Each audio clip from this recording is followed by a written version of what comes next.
Okay,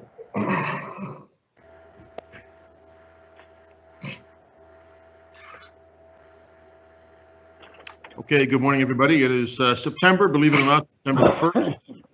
And we have a busy council agenda today. It's 10 o'clock.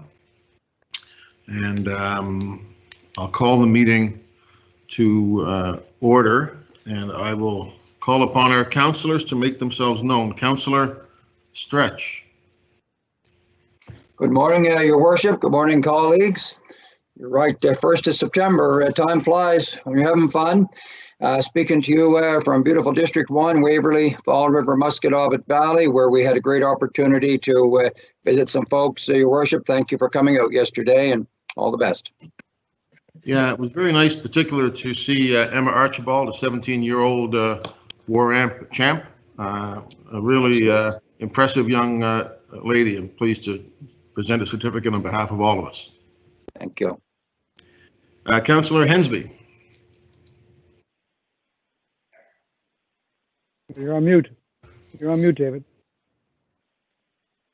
Thank you very much, Mr. Mayor. It is the morning after. My Bruins are now on vacation and they're leaving the bubble and going home, and look forward for another season. But anyway, greetings from District 2, Preston, Chesapeake, Eastern Shore. And just a reminder again tonight, Tuesday, another emergency water supply distribution occurring in 3 fire stations across HRM, rural HRM. That's Black Point, Beaverbank, and Musquodoboit Harbor from 6:30 till 8. And I want to make sure that people call 3011 or 490-4000 to register their low or dry well situation. The data we get will help us better understand the severity of the problem and make better distribution plans for the future. Thank you. Thank you for that, Councillor. Councillor Karsten. Good morning, Mr. Mayor, and good morning, colleagues, and all of our viewers this morning. Because it is a long council day, I'll keep my remarks very short and suggest that I trust my mic and audio is working. Thank you. Have a great day, colleagues. Thank you. We hear you loud and clear. Councillor Nicol. Good morning, everyone from District 4, including 4 communities, Cole Harbour, Westfall, Lake Loon, and Cherrybrook.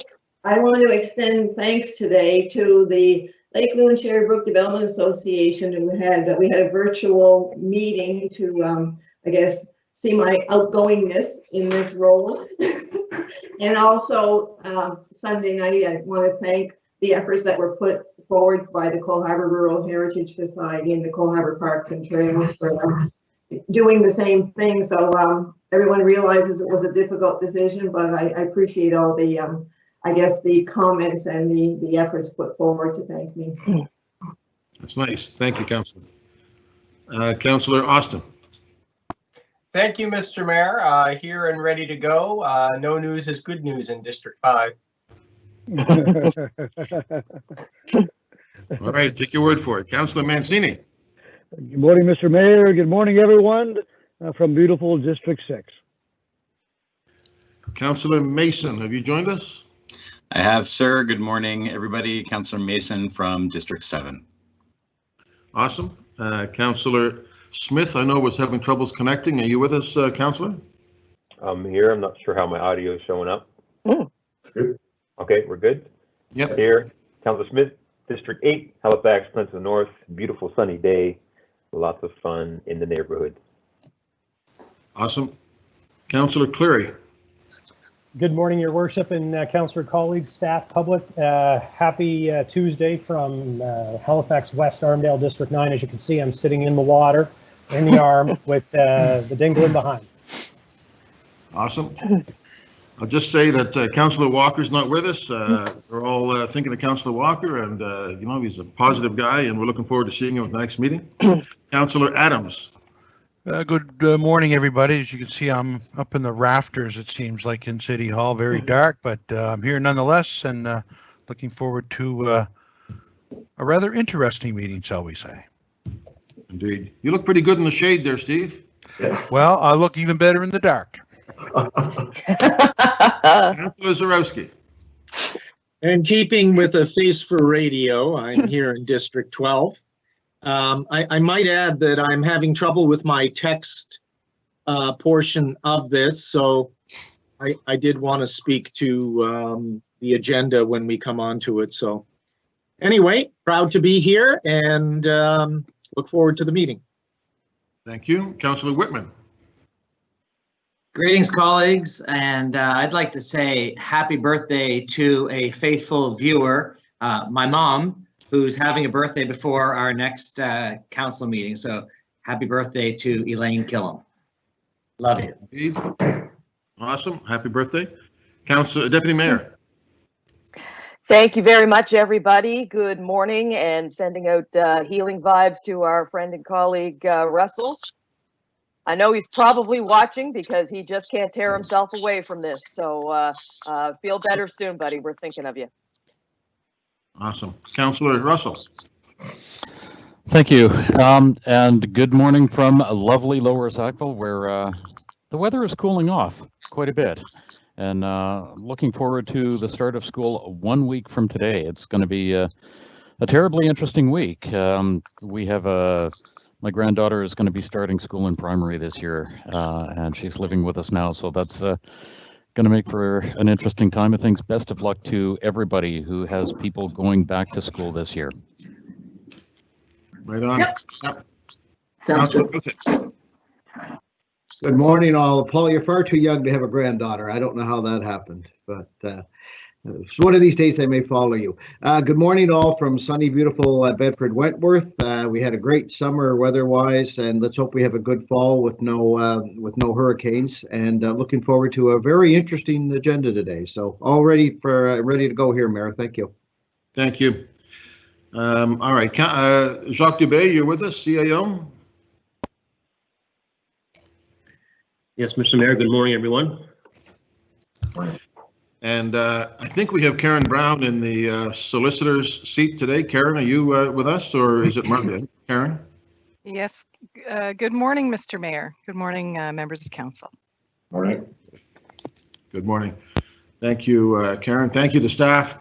Thank you to Phoebe and to April who organized this. Also want to thank the IT folks. I have them here. We've, I think, corrected a few things from our last meeting. We appreciate their work. Okay. Approval of the minutes of August 18th. Somebody want to approve those minutes? Move approval. Councillor Nicol moves. Councillor Whitman. Councillor Carson. By Councillor Whitman. All in favor? Aye. Aye. Opposed? Aye. Carried. Approval of the order of business. I'll go to Phoebe first of all, and I'm not sure if this is where Councillor Zarowski wanted to weigh in. Phoebe, Clerk, Madam Clerk. Thank you, Mr. Mayor. We have a number of items to note this morning. There is an added item, which will be item 14.1 from Councillor Adams regarding the naming of a pond in Graves Oakley Park. And as required, we have received consent of all members to add this item to the agenda. There's also been a late edition or a late report that came in last night that's now posted to the agenda and has been provided to all members of council. That is 11.1.22, which is regarding the Investing in Canada infrastructure program. There's a couple of revised reports for items 11.1.17 and information item 2. These have all been circulated. And also just one note that item 11.1.1, the second reading of bylaw C503, must be done at 1 p.m. or afterward due to our noon correspondence deadline. Okay. Everybody's okay with those changes? No, Your Worship, if I could speak, I can't seem to get my text to respond here on this computer. Okay. And it looks like it's going to be an issue, so I'll need to speak with the technical folks about this. I can't send text messages on this particular computer, so something has changed. On item 11.1.22, it's a substantial item, and coming in at the last minute, I just haven't been able to review it, and I can't speak to it, and I have significant questions about this, and I really would like to have more time, so I'd like this deferred until I've had more time to be able to look at this. I would second that, Councillor Russell. I believe the document is time sensitive. Yeah. Well, why didn't we receive it sooner? Mr. Mayor, thank you very much. First, my apologies to council for not getting the report to you sooner. We've been scrambling against the clock to get all the information we require to complete the report. It is time sensitive. We have to deal with it today in order to get the applications in against the time frame that was set by the province. So we're again, my apologies, but we are where we are on that one. So sorry about that. If I could respond. So this just came in from the province, and we have no choice but to sort of throw them out up against the wall and see what sticks. Well, look, Mr. Mayor, through you to the councillor, the province had advised us sometime in August that they were opening up the program. So we are now, we've been working long hours to try to come up with all the information required to bring this forward to council. Much of the information that's in the report you've already seen through the capital budget process. So I would argue that, you know, although it's coming to you late, these are projects that have been discussed with council previously. Certainly ask your forgiveness and indulgence in trying to allow the projects to move forward. So this is only an application process. These will all come back to council if the province and the federal government agree with all of this, any or all of this. So will all come back to council through contribution agreements that council will have to examine at that time. So this is not the last time you will have an opportunity to weigh down on this. Simply an endorsement from council to allow us to apply for funding, and they will then advise us as to what they're prepared to consider, and that'll all get brought back to council. That'll likely be several. I don't expect answers this month. It'll likely be the new council where that council will probably have to make those decisions. I have no issues with what the process is. It's just the fact that the review process by council requires us to burrow down into things, and we may have seen many of the items listed here beforehand, but in its summary, understanding what we're applying for and why these particular items, of all the items that we've looked at in the course of the year, why they're there, this is an important consideration. And I'm not holding the CAO to task on this. I understand the constraints, but the process means that we sort of rubber stamp this without looking at it. I tried my best this morning to go through it, but I do have questions as to what is included, what is not included. And I guess if it's time sensitive, I understand that, but I will then be asking a lot of questions about which projects are included and which projects are not included and why that would be. And I wish we had more time, but I understand what you're saying and I appreciate the explanation. Thank you. Yeah, thank you, Councillor. Is there other discussion on this? Councillor Mason, are you on this? No, Mr. Mayor. I'll come back to Right. Councillor Nicol on, was it on this? Councillor Nicol? No. Councillor Hensby and Councillor Karsten. Yes, Mr. Mayor, when we do get to the item, I'm hoping that we can adjust some of the information in the reports. I know it's time sensitive, but I want to clarify a particular project in North Preston. And I also want to know if we can add a small project in regards to the Trans-Canada Trail, Blueberry Run section in Seaforth. It's a half a kilometer section that's affected by the climate, up and down in the water, you could say, in regards to the trail. So we need to put at least $250,000 towards that project. Thank you. Thank you, Councillor Karsten. Thank you very much, Mr. Mayor, and certainly respectfully, I appreciate Councillor Zarowski's concern, and thank you actually for comments that you made. They are very appropriate.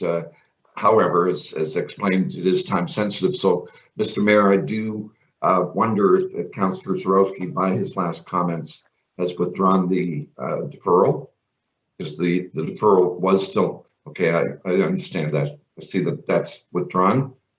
Yes, Okay, yes, it is. Thank you. Thank you. Councillor Russell? Thank you very much, and I'm simply wondering if there would be an opportunity, as Councillor Hensby mentioned, to adjust some of the items on here. I have a 0.4 kilometer project as well that I would like to see added as an extension of one of the projects that is already listed on here. Okay, we'll discuss that when we get to it today. Okay. Anybody else on this? Okay, so that's been withdrawn. Thank you all for your views on that. I'll come to Councillor Whitman on consent. Councillor Nicol. Thank you, Mr. Mayor. And at first I want to acknowledge how difficult it is to do agenda review during these difficult times and special meetings, trying to get everything on. But I would like to ask to have information items 2, 3, 10, and 13 brought forward to the next Transportation Standing Committee. During these special meetings, we are suspending the rules of the standing committees, but the Standing Committee for Transportation has been waiting for these items to be discussed for quite some time. So we would like to have that, and also a presentation on item number 13 at that time. So I'm not sure when it would be, if we're going to have standing committees in September or November. So this could be something after, with the new council, but still the conversation needs to be had. And I've spoken with Brad Anguish, and this was what he was hoping, that Transportation Standing Committee would actually have that conversation at some point. Okay, so the CAO, I'll get the CAO to weigh in, but we've been pushing very hard to have standing committees in September, and we could discuss those. Jacques?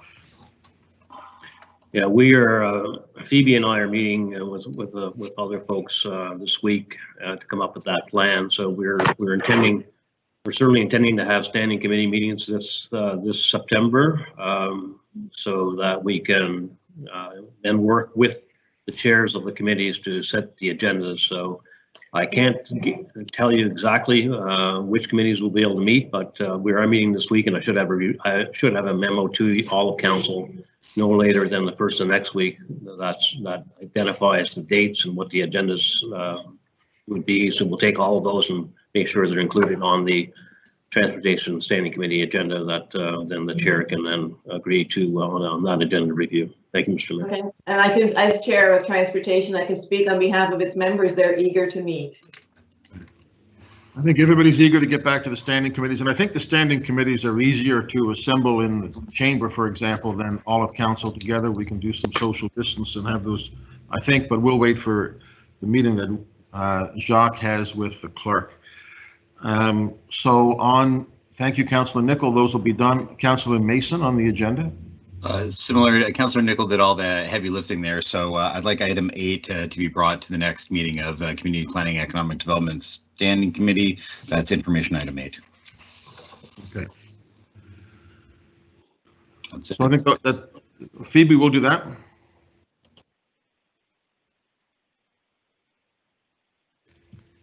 Phoebe, that's something that can be done? Yeah, not a problem, Mr. Mayor. We'll make sure those are brought forward. Thank you. Yeah, I see Councillor Hensby. Just hang on now. I've got Councillor Thank you, Mr. Mayor. So similar to Councillor Nicol's request for, she had mentioned info items 2, 3, 10, and 13. I'd actually like to have info item number 4 also added to the TSC agenda. Thank you. Okay. Info item number 4 for the TSC. Thank you, Councillor Hensby. Councillor Clary caught that one. There's also TSC related. I'm sorry, can you say that again, David? Councillor Clary caught that item. Number 4 should also go to TSC because it's transportation safety related. So 2, 3, 4, 10, 13. Thank you. Okay. Are other people having trouble with getting their, that Councillor Zarowski mentioned, getting on the chat line? Because if you're waving, I can only see 9 people at a time. So make sure you use the chat line if you want to get on for something to say. I think that's it. So those items that Phoebe mentioned will be added or moved as appropriate. And those other changes, or those other items brought forward to standing committees. Did we move the approval of the order of business? Can't remember. Whitman, move. Yeah. All right. All those in favor? Aye. Aye. Aye. Opposed? Aye. Opposed? Okay, so those things are done. Before we go to consent, I want to ask Phoebe, tonight we're having a public hearing. We've had some public hearings, but there hasn't been much in the way of citizen participation. Tonight, there will be, and I just wonder, Phoebe, if for those who are watching and for councillors, if you can just take us through that process of how that's going to happen quickly. Absolutely, Mr. Mayor, not a problem. So as you mentioned this evening, we do have a public hearing that's with respect to case 21162 secondary suites and backyard suites. The order of events for this hearing is going to be similar to kind of our regular public hearing in that we will start with a staff presentation. There is no applicant for this case, so after the staff presentation, we will go to the public hearing speakers list. As a reminder to those watching from home, in order to have signed up as a speaker to speak to tonight's public hearing, the deadline was at 4 p.m. the day prior, so we have received the speakers list. Those are the people that will be able to phone in and speak on this matter. Everyone will have 5 minutes to speak, at which point they will ask folks to put themselves back on mute, and council can conclude the public hearing and then proceed to the debate and make their decision. If there isn't enough time during today's meeting, we do have Thursday evening set aside for a continuation date. Again, the only people that would be able to speak on Thursday would be people who have already signed up as of today, yesterday at 4:30. Okay. There are 36 people that have signed up to speak tonight. So Phoebe, people will be calling in. You'll be recognized. How will they be patched through? What will we just hear them? What will we be seeing tonight? So, Mr. Mayor, all the speakers have been given the conference call-in telephone line, so they'll be calling into the meeting, and they'll all be, have their phones muted until you call their name. Once you call their name, they'll take themselves off mute, and they'll have those 5 minutes to speak. So they will already be in the meeting. They have a separate invitation to the meeting that begins at 6 p.m. And they'll be on the line and ready to join in. And will we have some tech support if people are having trouble making that connection? Yeah, we have, the clerk's office is available. We've asked folks if they have any issues connecting, they can either call us, the clerk's line. We will be monitoring that telephone line as well as the clerks@halifax.ca email. If anyone has any concerns, we'll work with them, and we will offer them an opportunity at the end. If we have to skip over anybody because they aren't connected, we'll try again by the end of the meeting to see if they've been able to connect by that point. And Phoebe will be tracking the time in a very judicious and firm manner tonight. Councillor Russell, did you have a question on this? No, I didn't. That was resolved. Thank you. Okay, thank you very much. Okay, well then we'll look at the consent agenda. Councillor Whitman. Thank you, Mayor Savage. I'd like to put item 11.1.2, the Hammonds Plains item, on the agenda for conversation. Thank you. Thank you. Does somebody want to move the consent agenda? Moved. Whitman. Moved. Second, Councillor Mason. Whitman, seconded by Councillor Mason. So with the exception of 11.1.2, and I'm going to read the items that are on the consent agenda so people at home will know. Councillor Hensby. I was hoping that item 11.113 about the $2 million contribution, I'd like to have a little more discussion on that. 11.1.13 will be taken off consent. Anybody else? 11.1.4 is investing in Canada, amending agreement for Herring Cove Phase 2. 11.1.5 is contract for the Northwest Arm Drive Greenway. 11.1.6 is the Acadia School building washroom renovation. 11.1.11 is the declaration of surplus property for Dixon Street Laneway. 11.1.13 has been taken off since. 11.1.20 is less than market value lease for St. Mary's Lawn Bowls Club, and 11.1.21 is the same for the Wanderers Lawn Bowls Club. Okay, on the consent agenda, with the exception of 2, all those in favor? Aye. We got to vote. We got to vote. We'll start with Phoebe. Will take us through. Starting with Councillor Stretch. Councillor Stretch? Yes, for the motion. Councillor Hensby? Affirmative. Councillor Karsten, For the motion. Councillor Nichol, Yes. Councillor Austin, In favor? Councillor Mancini, In favor. Councillor Mason, For the motion. Councillor Smith, Councillor Cleary, Yes.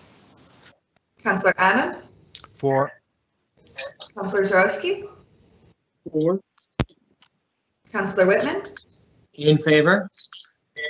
Deputy Mayor Blackburn, Voting yes on the motion. Councillor Russell, In favor? Councillor Outhill, Yes. Mayor Savage. Yes. So that motion carries. Thank you, Phoebe. Calls for declaration of conflict of interest, colleagues. Motions of rescission, there is none. Deferred business, there is none. Virtual hearing will be tonight.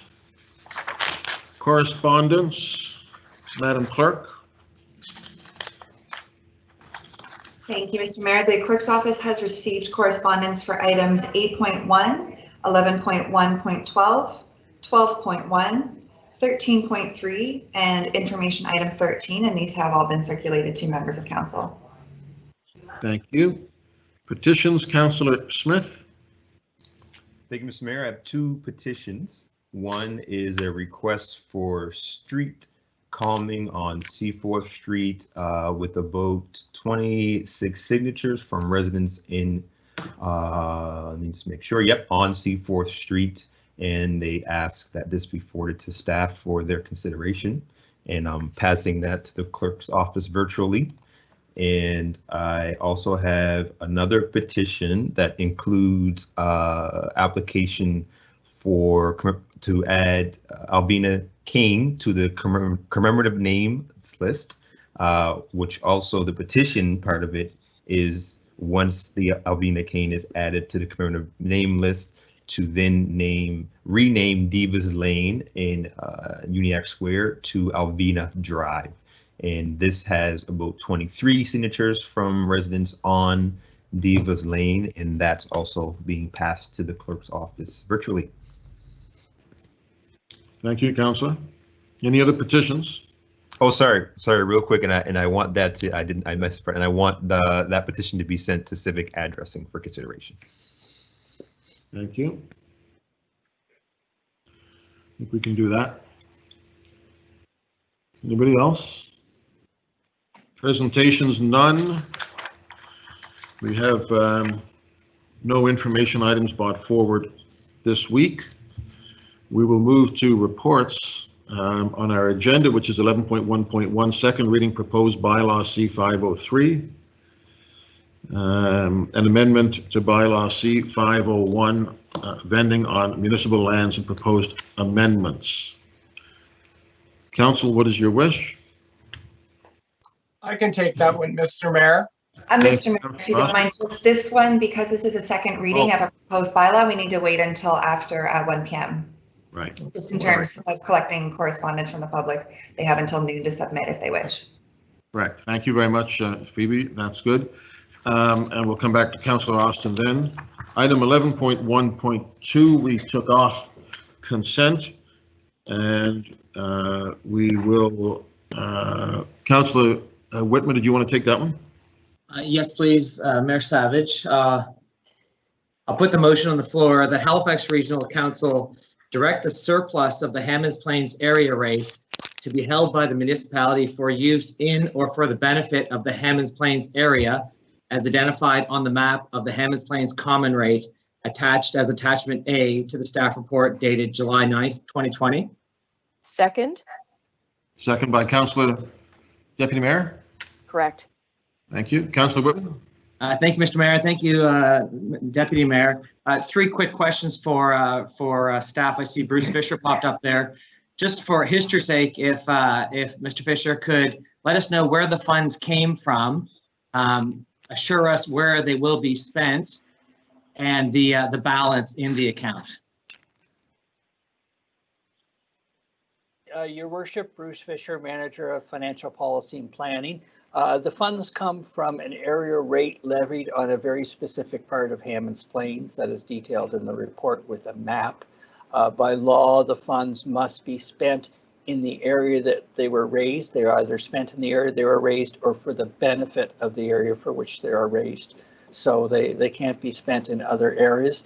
The balance of the amount is actually in the report, and currently it's $277,106. There's one commitment against it of $150,000 for capital improvements to the Hammonds Plains Community Center, which will of course be made, and that leaves an uncommitted balance of $127,106. Councilor Whitman. Thank you, Mr. Fisher. Thank you, Mr. Mayor. I will be supporting this. Thank you. Thank you. Seeing nobody. Councilor Hensby. Yes, Mr. Mayor, I just want to acknowledge that this was a very good area rate that was to the benefit of the community over the years. Just to highlight some of the big projects they did, it was $82,000 in 2008 for the Highland Park Playground, 2009, $28,000 towards the Massablock Clubhouse and Waterstone Playground, 2014, $50,000 the Kingswood Ballpark, 2016, the $75,000 for the Cenotaph project, and in 2017, $50,000 for the pickleball court in Glen Arbor. So it's been a very great fund for the community. Partnering with capital budgets and district funds has been a great benefit. I'd like to see more of these types of community funds established across municipalities. Thank you. Thank you. Just for my, okay. Ready for the question, Phoebe? Councillor Stretch, For the motion. Councillor Hensby, Affirmative. Councillor Karsten, Yes. Councillor Nichol, Yes on the motion. Councillor Austin, In favor? Councillor Mancini, In favor of the motion. Councillor Mason, For the motion. Councillor Smith, For. Councillor Cleary, Yes. Councillor Adams, For. Councillor Zarowski, Councillor Whitman, In favor. Deputy Mayor Blackburn, Voting yes on the motion. Councillor Russell, In favor? Councillor Oathis, Yes. Mayor Savage, Affirmative. I do notice that Councilor Zarowski put a note in the chat line saying he's affirmative, although I think he spelled his own name wrong on my read of it, but that's acceptable. So at least Councilor Zarowski, you're back on the chat line. That's a good sign, but we may have lost you. We may have lost you. Anyway, that motion carries. Thank you, Councilor Whitman. 11.1.3, colleagues, is proposed administrative order on closure of a portion of Mount Hope Avenue, Dartmouth, and declaration of surplus property, street closure, property disposal. Councilor Austin? Yes, Mr. Mayor, that would be on my side of the district line. I move that Halifax Regional Council 1 declare the portion of Mount Hope Avenue right-of-way shown as parcel Y in attachment A of the staff report dated May 15, 2020 surplus to municipal requirements and categorize it as extraordinary as per Administrative Order 50 respecting the disposal of surplus real property. 2, adopt Administrative Order SC 94 as shown in attachment B of the staff report dated May 15, 2020. And subject to the approval of the above recommendations, authorize the negotiation and execution of an agreement of purchase and sale and the conveyance of parcel Y as table 1 of the staff report dated May 15, 2020 to the adjacent property owner pursuant to Administrative Order number 2018-004 ADM respecting real property transactions. Second, Second by Mancini. Karsten. Seconded by Councilor Karsten, I think, who was on the other side of that property. Councilor Austin, anything on it? Nothing much, Mr. Mayor. This is very routine, a small sliver of right-of-way that juts off the road into this property that we're just squaring up the boundary, or curving up the boundary, I should say. Okay, seeing no other names in the chat line or hands waving furiously. I think we'll go to the vote. Councillor Stretch, For the motion. Councillor Hensby, Affirmative. Councillor Karsten, For the motion? Councillor Nicol, Yes on the motion. Councillor Austin, In favor? Councillor Mancini, In favor of the motion. Councillor Mason, In favor of the motion. Councillor Smith,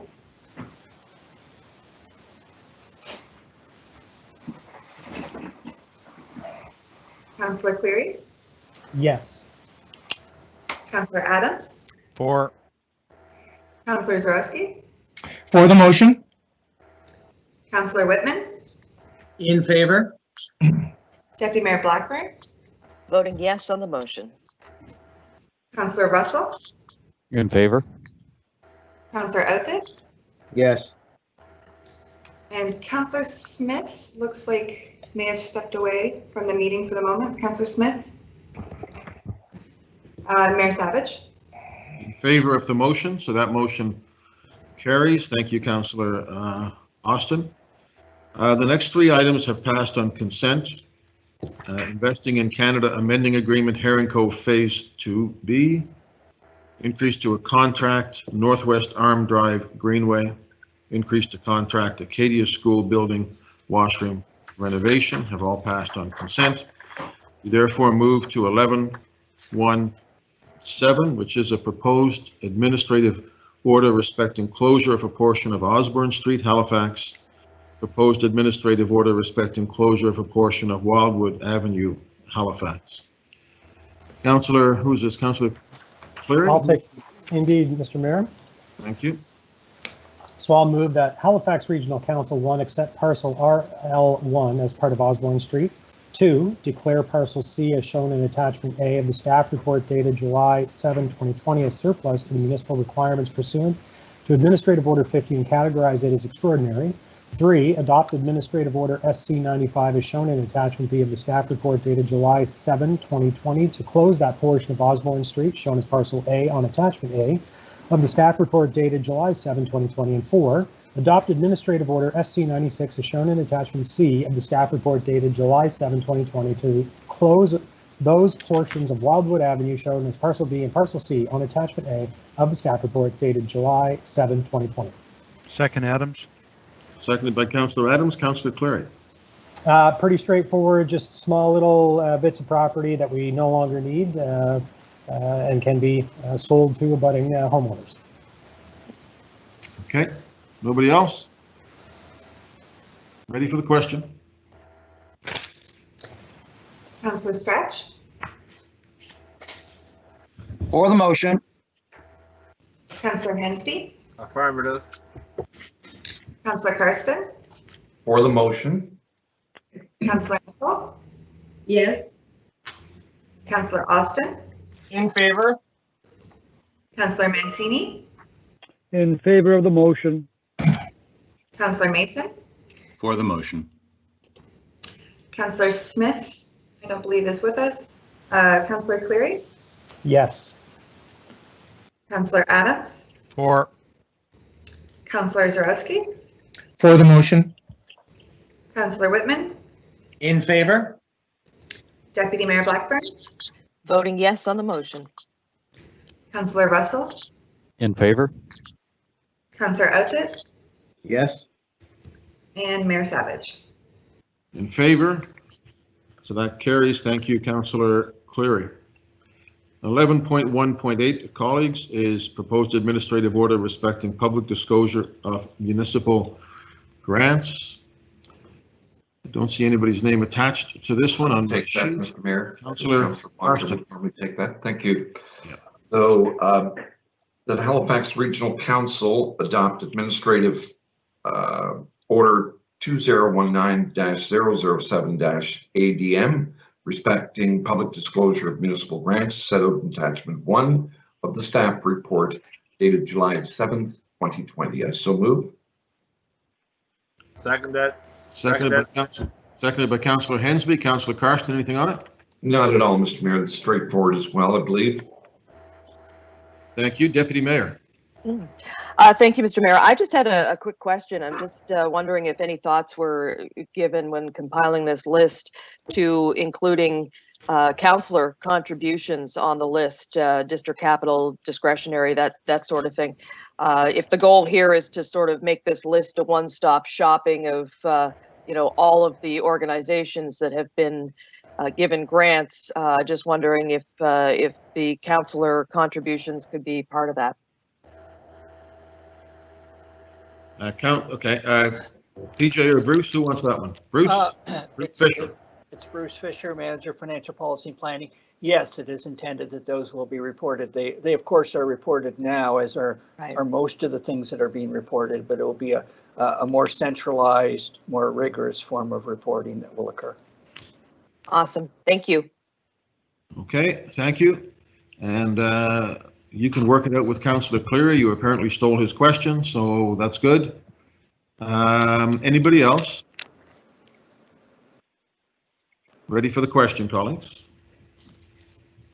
Councillor Stretch?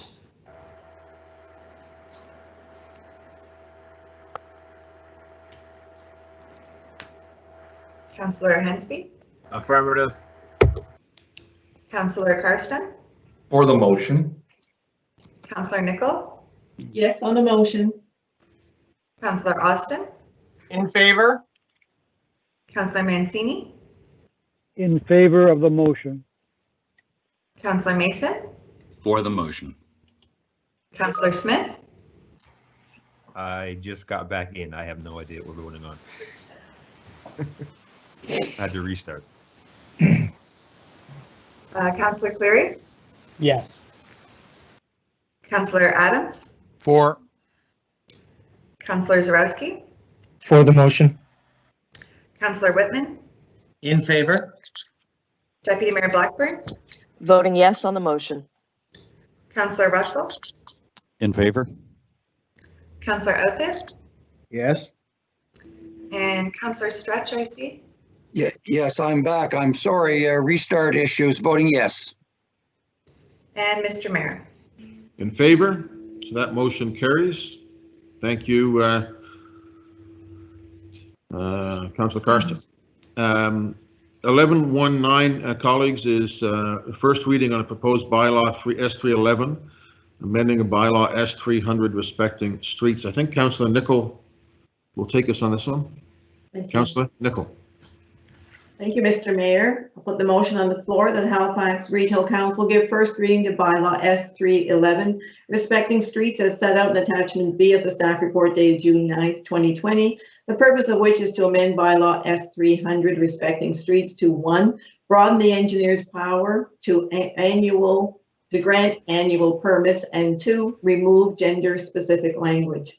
I'll second that, Councillor Russell. Thank you. And I want to say that the number 1 is primarily about the red tape reduction, and it's nice to see those the joint project on the regulatory modernization continuing to sort of make things easier to do business. But I want to specifically thank Christopher Davis for bringing the number 2 to my attention, because it was always something he wanted to see done. He said it's our bylaws that were legislated to do, but they're still referring to engineers as a man in those bylaws. So to eradicate the gender pronouns is very important at this time. And it was kind of a shock to me when it was brought to my attention that that is still referred as a man in those roles, because as anyone on council would know, we want to increase, women and in non-traditional roles, especially towards science and technology and engineering and math. So, we have a lot of engineers, and we just started up our road safety program, and we congratulate the 3 female engineers that are in those positions. So I wanted to thank Chris, because when I mentioned about the Women Advisory Committee, I said the important thing is that we need to have men as our allies, and obviously Christopher Davis is so, and I encourage all others. So I ask for council's support of this. Thank you. Thank you, Councillor. Anybody else on this one? Question. Pardon me? Who's that? Question. Ah, yes, question, indeed. Ready for the question. Councillor Stretch, For the motion. Councillor Hensby, Affirmative. Councillor Karsten, For the motion. Councillor Nicol, Yes. Councillor Austin, In favor? Councillor Mancini, In favor of the motion. Councillor Mason, For the motion. Councillor Smith, see the thumbs up from Councillor Smith, Councillor Cleary, Yes. Councillor Adams, For. Councillor Zarowski, For the motion. Councillor Whitman, In favor? Deputy Mayor Blackburn, Voting yes on the motion. Councillor Russell, In favor of the motion? Councillor Outhill, Yes. and Mayor Savage. For the motion. So that will be, that's affirmative, that passes. Thank you very much. Thank you, Councillor Nicol. 11.1.10. First reading on an amendment respecting charges for street improvements, provincial aid to municipality, and Councillor Hensby. Take that. Thank you very much, Mr. Mayor. That Halifax Regional Council, one, suspend the rules and procedures on Schedule 7 of the Transportation Standing Committee term to reference under Administrative Order 1, the procedures of Council Administrative Order, and 2, give first reading of bylaw S449 respecting charges for street improvements, further to amending bylaw S400, street improvement bylaw, as set on attachment A to staff report dated August 11th, 2020.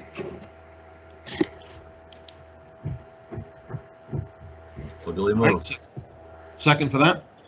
Second by Mancini. Councillor Mancini. Councillor Hensby, anything on it? Just quickly, Mr. Mayor, this is just to bring in our street paving policy in rural parts of Halifax on par with the urban core in regards to having 1/3 of the cost being borne by the abutting property owners instead of the 1/2. That has been traditionally the practice. Now that the municipality will be participating with 1/6 of the funding for those cost shared streets in rural Halifax. Thank you. Thank you. Anybody else? Not, we will go to the vote. Councillor Stretch, For the motion. Councillor Hensby, Affirmative. Councillor Karsten, For the motion. Councillor Nicol, Yes. Councillor Austin, In favor? In favor? Councillor Mancini, Councillor Austin needs to have another coffee. In favor of the motion. Councillor Mason, Or something stronger. In favor of the motion. Councillor Smith, In favor. Councillor Cleary, Now I know what Councillor Austin would sound like during puberty. Yes. Councillor Adams, For. Councillor Zarowski, Oh, dear. I'm afraid to speak. For the motion. Councillor Whitman, In favor? Deputy Mayor Blackburn, Voting yes on the motion. Councillor Russell, In favor? Councillor Outhill, Yes. and Mayor Savage. In favor of the motion carries. Thank you, Councillor Hensby. Item 11.1.11, colleagues, has passed on consent. That was the surplus status of Dixon Street Laneway. We'll go to 11.1.12, Gottingen Street Peak Period Northbound Bus Lane. Councillor Smith, would this be you? Yes, Mr. Mayor. I'm just going to open up my agenda. Having lots of issues here.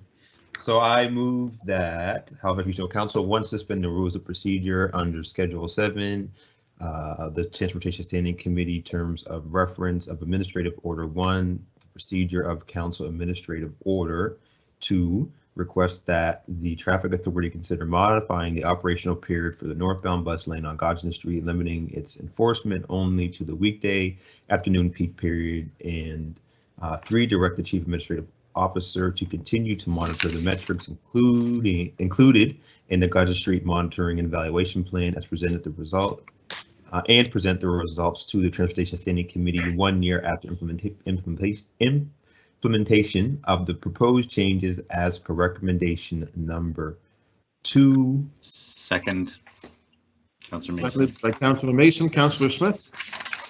I just got a quick note from Councillor Hensby that everyone else can hear me?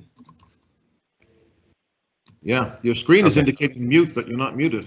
Okay, all right, yeah, it's I don't know what we can do. Anyway, this is a good report.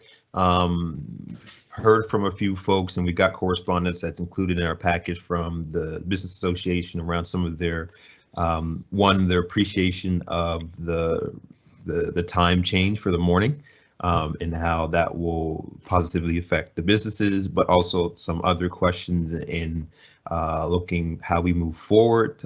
We're looking at the data that's presented. We saw that increase in ridership, which is the purpose, and that worked. We see that the travel speed has no change. Hasn't changed. So that's one thing I would just like to get a little bit more information from staff, and I think it'd be good for public as well, because this is one of the complaints I hear the most, that the buses are going faster, and it might be feeling faster because they are closer to the sidewalks due to the layout of the bus lanes. But I'm just wondering if that piece can be addressed about how we're collecting the data, and what we're doing to continue to monitor that. One of the other pieces is obviously the bridge ramp, which is an ongoing issue, and I'm just wondering if staff can just speak a little bit to how we're moving forward with potentially looking at doing that. And now that I'm on the Bridge Commission, maybe this is something that the commission needs to speak about. Other than that, when you look at the street now, the street looks great. We just got it repaved. It was a headache, so apologize to all the businesses and pedestrians and residents who had to endure that construction. But looking at it now, it looks great and clean. And I believe there's still some more outstanding work to be done on Gottingen in minor stuff, not big things. I could be wrong about that. But overall, I'm happy and continue to monitor it, which is important. And if anything comes into the fore that we need to change, as we're doing today, we'll change it and continue to take the feedback from businesses and residents. And so really my two questions are, how are we monitoring the speed for the buses, and also an update from the Bridge Commission aspect. Okay, thank you. I see Tanya Davis has popped up on the screen. Tanya, are you taking these questions? If Mike Connors is there, I think he can take the lead on it, and then I can jump in to help him out. Mike, are you there? Yeah, can you hear me? Yep. Good morning. Mike Connors, transportation engineer with Strategic Transportation Planning. With respect to the first question, I guess I'll go, Mr. Mayor, through you to the council. With respect to the first question on speed, we collected speed before and after implementation of the bus lane. As noted in the report, speeds didn't change appreciably. We do intend to continue to collect speed data at regular intervals. That's done using radar technology. Yeah, so I guess the good news is that speeds, remained consistent. At least they didn't increase, which is good news. In terms of the bridge ramp, we do have an outstanding council report around modifying the bridge ramp to allow buses to use it. So it's something we continue to work on, and we're reporting back to council in the future on. Thank you. Really a real quick follow-up regarding the speed. Just how are you collecting the data is the question. Yeah, so we collect the data. There's numerous different ways we can collect speed data. I believe it was done using radar detectors. So it's collected throughout the day, along with traffic volume, and then we use the data measurements to come up with average speed and 85th percentile speed, and those different things. So it's something that we will continue to do at regular intervals again in the future. Okay, thank you. Thank you. Thank you, Mike. Councillor Cleary? just briefly, Your Worship, I just wanted to say the report speaks to how when we make these kinds of changes, particularly things like dedicated bus lanes, as Councillor Smith said, we are increasing ridership, and that's part of the overall Moving Forward Together plan changes. It's because we're carving off right of way for buses to move. The morning, I completely support the morning hours being less restricted, because the buses aren't moving as fast, because in that northbound traffic in the mornings, you don't have the same competing number of vehicles, whereas in the afternoon you do. So having that space makes a huge difference in how those buses get through. So I'm glad we have the data in there that indicates our ridership was growing, that the speed of the buses themselves, they weren't speeding over the limit, but they were going faster than they normally would if they're stuck in traffic. And that's a huge part of why we need to keep doing these kind of projects like Young, like Bears, like Roby. So I think this is great, and I appreciate the effort staff put into collecting the data and demonstrating the success of this. So thank you. Thank you. Councillor Mason. Thank you, Mr. Mayor. So I guess Councillor Smith already covered off on the bridge ramp, which was the request from the community and from the business association to try and move the express buses that don't stop, or if they do stop, don't take on or drop off a lot of passengers off of Gottingen Street, which is something I think, Councillor Smith and I both support doing that eventually. But when that report comes back, I would say this is more of a comment now to Tanya and her staff, would be, I think we need to own a timeline that includes that it's probably not wise to put the express buses through the Cogswell construction, right? Like, we know that this is all of us recognize this is a good ultimate end goal, to have dedicated bus lanes on Barrington Street, and to be able to push those express buses up into the ramp if we can safely get them on there. But the timing of it in a lot of ways couldn't be worse right now. We're not going to do that, I don't think, right, until Cogswell is done. And I think we should just be blunt to the public about that yeah, we recognize it, and there's lots of changes that can happen in the future, but right now that's maybe not the best thing. The other two questions that we had from the Business Association, and I've certainly heard from the businesses who've contacted me, and they're all really delighted to get that parking back. And I really compliment staff for, like, we made evidence-based choices to do this, and then we're amending it based on evidence. And I think that's where we want to be as a municipality. But the two questions were around, what can we do? What is the kind of like short, medium, long-term plan around loading zones for the west side of the street, which I know, like, they can't be on the street. I don't know if that's what Neeb was asking. It wasn't trying to follow up, but in my mind, they can't be on the street. It would undermine the whole point of it. But to add, maybe when the construction is done on Velo Phase 2 and that kind of thing, will there, like, what has changed to allow for loading zones on the east-west streets adjacent to Gottingen? And then the second question I got from one of the businesses was about whether or not ticket prices are going up if we control that for people parking in the bus lane after 3 o'clock. So I mean, I don't think we can change that. As I recall, maybe, I think that's actually in the Motor Vehicle Act right now in the schedules. So if you could clarify those two things for me. But yes, strong support for this report. Thank you for the great work, staff. Go ahead, Mike. So, Mr. Mayor, through you to the councillor.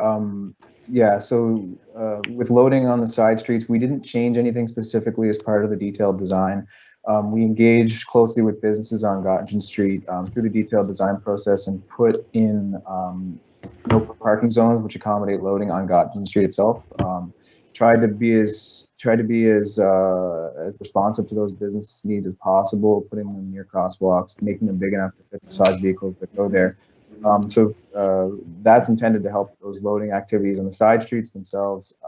Again, we haven't changed anything. Parking utilization data still shows that it's fairly low. So, we see opportunities to load and things like that. We recognize that it's not as convenient as it once was on Gottingen. But as you mentioned, there's just not enough space on the street to accommodate loading on the street. So on the west side. Okay. Yeah. And the tickets, I know. Sorry. Well, Tanya nodded, but the public didn't see it because the camera was on me. So just for the record. I think Victoria Horn is online, and she can speak with about the tickets. Thank you, Tanya. Mr. Mayor, through you to the councillor, Victoria Horn, Manager of Parking. So councillor, per our last update at council, last council session, we have worked with the province per council direction to submit a request for those outstanding increase items, sections A, B, and C of the summary offense grouping related to parking tickets that are not within municipal jurisdiction. Bus lanes and bus transit stops are within summary B. So we are still working with the province to hopefully amend that and increase the fines associated with that. Thank you. I guess to council, I'd say we can just hope that in the Traffic Safety Act that and possible future charter changes, they give us the power to set those ourselves, because I don't think the level of fine we need in Halifax is going to be acceptable to people in Bridgetown or Annapolis Royal. And so I don't think they're going to do it, to be blunt. So let's hope that we get the power to set them ourselves. Thank you, Mr. Mayor. Thank you, staff. Thank you. Thank you very much to Mike Connors, Tanya Davis, Victoria Horn. Ready for the question, colleagues? Phoebe? Councillor Stretch? For the motion. Councillor Hensby? Affirmative. Councillor Karsten? For the motion. Councillor Nicol? Yes on the motion. Councillor Austin? In favor? Councillor Mancini? For the motion. Councillor Mason? For the motion. Councillor Smith? For. Councillor Cleary? Yes. Councillor Adams? For. Councillor Zarowski? For the motion. Councillor Whitman? In favor? Councillor Blackburn? Voting yes on the motion. Councillor Russell? In favor? Councillor Outthit? Yes. And Mayor Savage. For the motion, thank you very much. Thank you, Councillor Smith, and thank you to staff for your work on that. 11.1.13, colleagues, has been taken off consent. This is the Public Transportation Assistance Program contribution. I'll go to Councillor Hensby, but Councillor Nicol had her name on this to put it forward. Councillor Nicol, how about I go to you? You can put the motion on the floor, and then Councillor Hensby can ask his question. Okey-doke. Thank you. And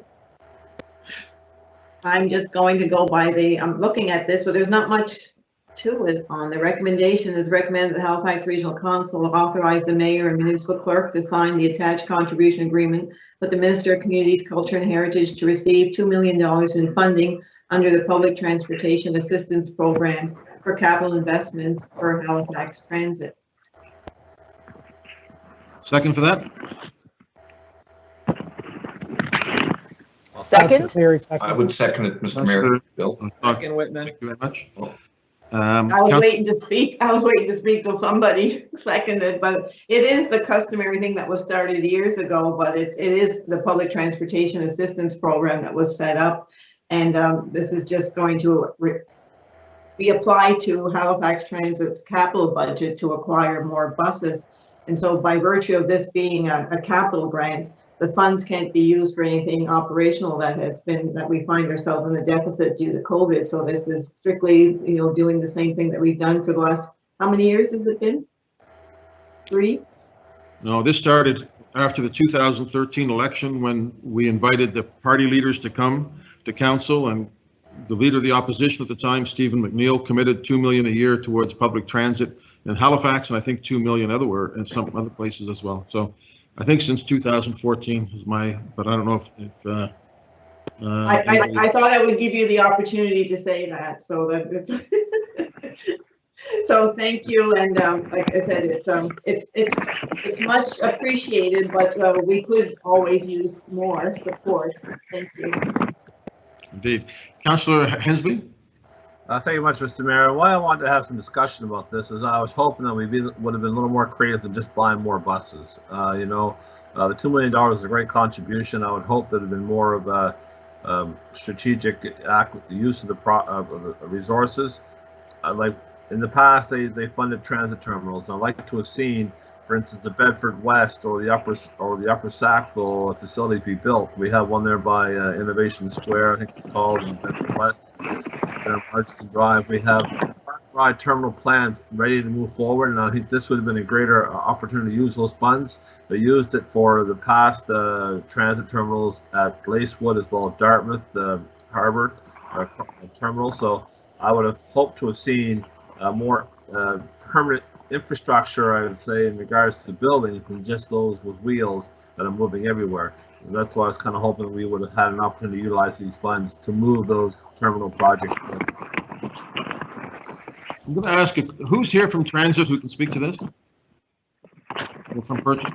Dave Riggy? Yeah. David, this isn't necessarily capital, I don't think. This is, in fact, a contribution to transit. This isn't infrastructure, right? This is not part of the ICIP or any of that sort of thing, or public PTIF.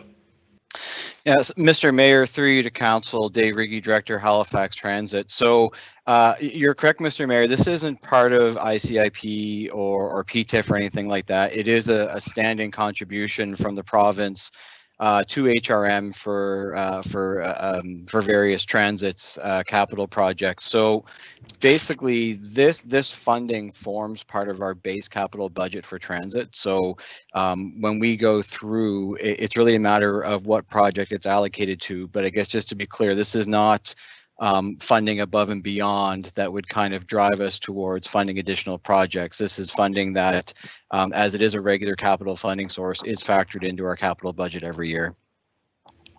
Councillor Hensby, anything else? Well, can you tell me the status of the Bedford West and Upper Sackville transit terminal projects? You know, these are critical infrastructures that will make our park and ride system work. If you ask me, they are the crown jewel of our transit service, and we need to be advancing more of these park and ride terminals.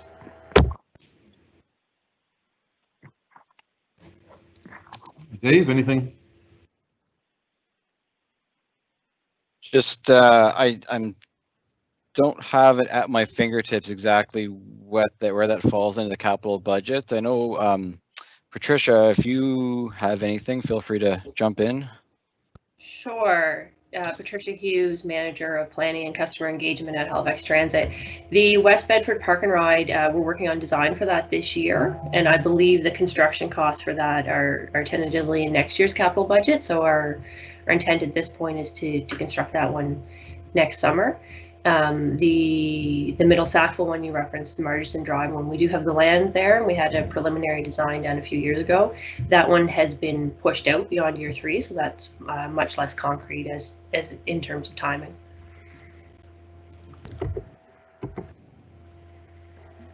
Has there been any discussion perhaps extending the 103 out to Inglewood? Any discussion on that, or is that going to be a regional plan amendment because it extends the service boundary, or even having a service terminal at Mineville at exit 18 where we have the 370 service going by? All right, who wants to take that one? I'll take that. Yeah, Mr. Mayor, through to council. So right now we're focused on executing the park and rides for which we have council direction, and with those which fall under the regional plan. So there's nothing for Mineville or Ingramport on the books at this point in time. Thank you, Councillor Outhet.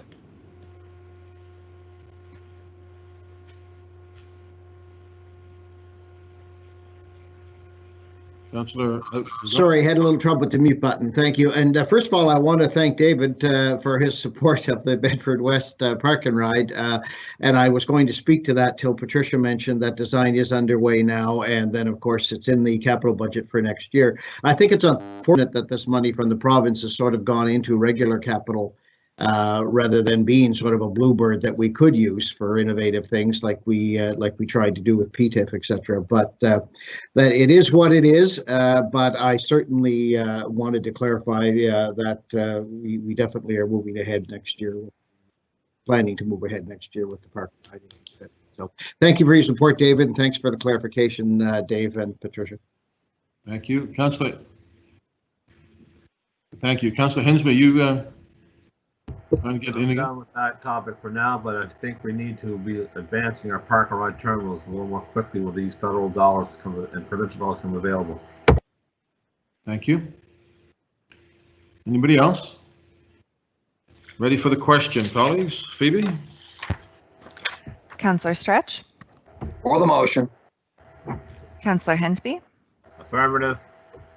Councillor Karsten, For the motion? Councillor Nickel, Yes, on the motion. Councillor Austin, In favor? Councillor Mancini, In favor of the motion. Councillor Mason, In favor. Councillor Smith, For. Councillor Cleary, Yes. Councillor Adams, For. Councillor Zarowski, For the motion. Councillor Whitman, In favor? Deputy Mayor Blackburn, Voting yes on the motion. Councillor Russell, In favor? Councillor Outthit, Yes. Mayor Savage, For the motion, thank you. Councillor Nickel, Councillor Hensby, that'll pass. We'll go to 11.1.14. This is a request for transfer of ownership of public art, the concrete statue Daffodil Garden for cancer survivors. I'm thinking Councillor Austin, perhaps? Thank you, Mr. Mayor. I move that Halifax Regional Council 1 authorize the mayor and municipal clerk to execute a deed of gift attachment 1 of the staff report dated July 14th, 2020, transfer the ownership of the concrete statue with the proposed location to be within the Daffodil Garden for Cancer Survivors, Ferry Terminal Park, Dartmouth, from the donor to the municipality. And 2, waive the requirement under policy 1.3 of the municipal public art policy for the provision of a funding donation for the ongoing maintenance of the work. Mancini, second Second. that. Seconded by Councillor Mancini. Councillor So Austin? does Councillor Karsten and And everyone Councillor else. Good enthusiasm for this one, Mr. Mayor. I just want to note a couple things on this one. This project, in terms of the public art component, was a little bit difficult on our side. The applicants were well down the road in terms of creating this art, even though they'd had several meetings with HRM. Before the public art policy was identified as something that was applicable here. And we would have preferred a peer jury approach where you're commissioning new art and adding it to the public space. That was identified very late. The art was basically almost finished. And so it put us in a very awkward spot as a municipality. This isn't conforming with the public art policy because it does allow us to accept gifts. But I did hear from a sizable number of artists in Dartmouth that were upset, feeling that the municipality was not living up to the spirit of the policy. And so I just want to own that there was a bit of a mistake made here in terms of the communication with the applicants and making this whole piece, sorting out exactly how this would all interact together. And we probably should have done a jury panel, but lessons learned. Next time around, I'm sure that'll be the case. As it is, this is a professional piece of work done by recognized artists who this is business. It's not. It does meet all our standards. So I'm happy to accept it. But I did want to acknowledge the feedback I've received from several artists in Dartmouth. We do get the public art policy, and it is something that is important to the municipality, and it's coming up later on the agenda. Thank you. Thank you, Councillor. Deputy Mayor?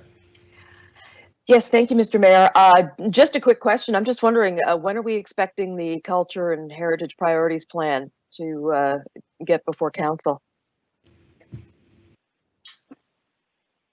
Okay. I see Jamie. Yeah, sir, go ahead. Jamie McClellan, Community Developer for Culture and Events, and I don't have a firm timeline for you on that.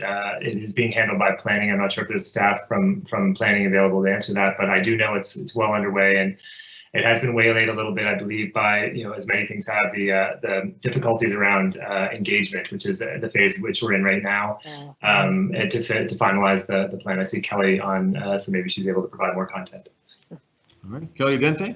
Yes, thank you, Mr. Mayor. It's actually, as Jamie just mentioned, it's waylaid a little bit due to consultation, but it's certainly actively being worked on. So I think we had planned for it earlier this year, but consultation has pushed it out. I don't have a firm date for you just yet, but as we like to say, it's never been closer. So it'll be here soon. All right. Thank you very much. Thank you. Councillor Nicol on this one? Well, I would be remiss if I didn't see Jamie there, and I know he saw me smile when we asked about that plan coming forward. Been 12 years in waiting, so it's closer. That's a little bit more optimistic, but thank you for all that work, Jamie. You're very dedicated to the public art piece and for any assistance that you gave. But an overall plan for the municipality is well overdue. Thank you. Right on. Okay. And we'd also be remiss not to acknowledge again the Edgars and the fact that a single couple can get stuff done in a community if they have a lot of determination and gumption, frankly. So well to them. Well acknowledged as residents of Cole Harbour. Thank you, Mr. Mayor. Thank you. Indeed. Ready for the question, colleagues? Councillor Stretch, For the motion. Councillor Hensby, Affirmative. Councillor Karsten, For the motion. Councillor Nicol, Yes on the motion. Councillor Austin, In favor? Councillor Mancini, In favor of the motion. Councillor Mason, In favor of the motion. Councillor Smith, For. Councillor Cleary, Yes. Councillor Adams, For. Councillor Zarowski, For the motion. Councillor Whitman, Yes. Deputy Mayor Blackburn, Voting yes on the motion. Councillor Russell, In favor? Councillor Outthit, Yes. Mayor Savage. Yes for the motion. So that motion carries. Thank you, Councillor Austin. Colleagues, 11.115 is proposed amendments to administrative order respecting COVID-19 planning and development public engagement. What is your wish, Deputy Mayor?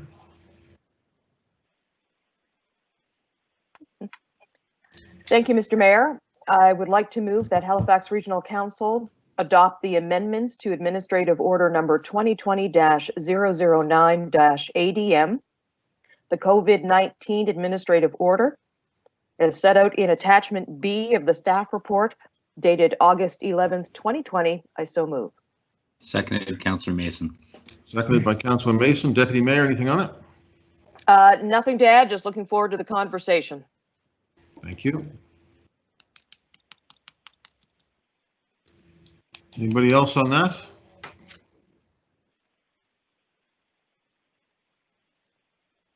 If not, ready for the question. Councillor Stretch, For the motion. Councillor Hensby, Affirmative. I believe Councillor Karsten has just stepped away from the meeting for a moment. Councillor Nicol, Yes. Councillor Austin, In favor? Councillor Mancini, For the motion. Councillor Mason, For the motion. Councillor Smith, For. Councillor Cleary, Yes. Councillor Adams, For. Councillor Zarowski, Councillor Zarowski, in favor. Councillor Whitman, Yes. Deputy Mayor Blackburn, Voting yes on the motion. Councillor Russell, In favor? Councillor Outthit, Yes. and Mayor Savage. For the motion, that motion carries. I see Kate Green had popped up on our screen, larger than life. I'm sorry we didn't get a chance to chat, but thank you. We'll move to 11.116. This is Canoe 22 Society funding request. Councillor Austin, I believe you know this area. I have some passing familiarity with this location, Mr. Mayor. I move that Halifax Regional Council 1 suspend the rules of procedure under Schedule 2 Audit and Finance and Standing Committee terms of reference of Administrative Order 1, procedures of Council Administrative Order, 2, authorize and approve the withdrawal of a maximum $700,000 for a grant to the Canoe 22 Society, Atlantic Division Canoe Kayak Canada for 1/3 of the requested capital funding for Judges Tower, Turn Lane, and accessible dock outlined in the staff report dated August 12th. General Contingency Fund Q421. The remaining balance from the 2021-22 operating budget is additional on similar funding other levels of funding. 3. Authorize the Chief Administrative Officer to negotiate and execute contributions in accordance with terms and conditions outlined in the staff report dated August 12th. Mancini seconds that. Seconded by Councillor Mancini. Having a little bit of trouble with hearing your voice there, Councillor Austin, but go ahead if you. Okay, well, hopefully I'll be clear. So I'm very pleased with the staff report. I think it's very much in keeping with our commitment to the culture and time for the other levels of government. The only question I have is, do we have any sense or any indication whether the other orders of government will be our conversations underway on that point?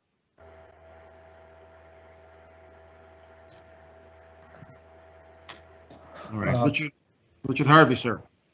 Hi, Mr. Mayor. Richard Harvey, Manager of Policy and Planning with Parks and Recreation. Mr. Mayor, we don't have any indication as of yet. We have been working with the Canoe 22 Society. We know that they have been making several requests to the other levels of government. So we're hopeful and confident with them that this municipal support will then leverage other support from other levels of government. Okay. Well, I guess best of luck to Canoe 22 Society in trying to take the dollars loose from our colleagues in the province and in the federal government. So over to them for now. Very pleased with the report and my colleagues. Thank you. Thank you. Anybody else? Ready for the question, Phoebe? Councillor Stretch, For the motion. Councillor Hensby, Affirmative. Councillor Nicol, Yes. Councillor Austin, In favor? Councillor Mancini, For the motion. Councillor Mason, For the motion. Councillor Smith, For. Councillor Cleary, Yes. Councillor Adams, For. Councillor Zarowski, For the motion. Councillor Whitman, In favor? Deputy Mayor Blackburn, Voting yes on the motion. Councillor Russell, In favor? Councillor Outfit, Yes. Mayor Savage. In favor of the motion. That carries. Thank you, Councillor Austin, and thank you to the folks who are working on Canoe 22. 11-117, colleagues, is proposed administrative order respecting public arts, municipal public arts policy. Councillor, go ahead, Councillor Austin, if you wish. Thank you, Mr. Mayor. I move that Halifax Regional Council 1 suspend the rules of procedure under Schedule 3, the Community Planning and Economic Development Standing Committee Terms of Reference of Administrative Order 1, Procedures of the Council Administrative Order, and 2, adopt the Administrative Order 2020-001 OP Public Art Policy, repealing 2008 art policy, is set out in attachment of the staff report dated August 18, 2020. Second by Councillor Nicol. Seconded by Councillor Nicol. Councillor Austin, I'm having a little bit of trouble. I don't know if anybody else is having trouble hearing your voice completely, but if there's anything you can do on your end, it would be appreciated. I don't know if you have any kids you could ask for advice on IT-related matters. Go ahead, Councillor Austin. I think to my kids, it might be telling them to get off the other lines if we're having bandwidth challenges in the household. I will try that after when we're through this. I wanted to thank staff for the work that went into this. if you take a look back, and it is attached, it really is night and day in terms of ease and clarity of what is intended between the two policies, the proposed redraft here and what we had previously. The old public art policy was a difficult slog to read and a difficult thing to interpret. And I mean, I think we had some challenges out of it as a result. Having this as an admin order means I would presume it'll go up onto our website in the legislation section, be easy to find. The old one, you really had to go back to when council passed it, actually find it attached as a staff report. It just kind of nowhere to be found, which is maybe part of how we ended up into difficulties with the Cancer Survivors Park, for example.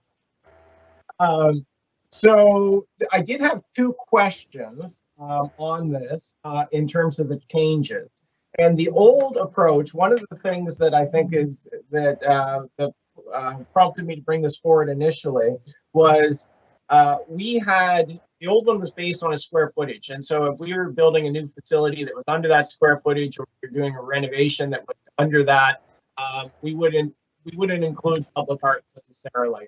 And that meant that for some places like transit terminals, for example, where they're generally small in terms of the footprint, but absolutely major places in terms of public passing through, they weren't captured in the public art policy. And so what prompted me to bring this forward was really the renovation of the Woodside. There's no public art component because it's, if we're going to put public art in places, transit terminals, libraries, recreation centers, places for the public, really attends. I mean, these are the places.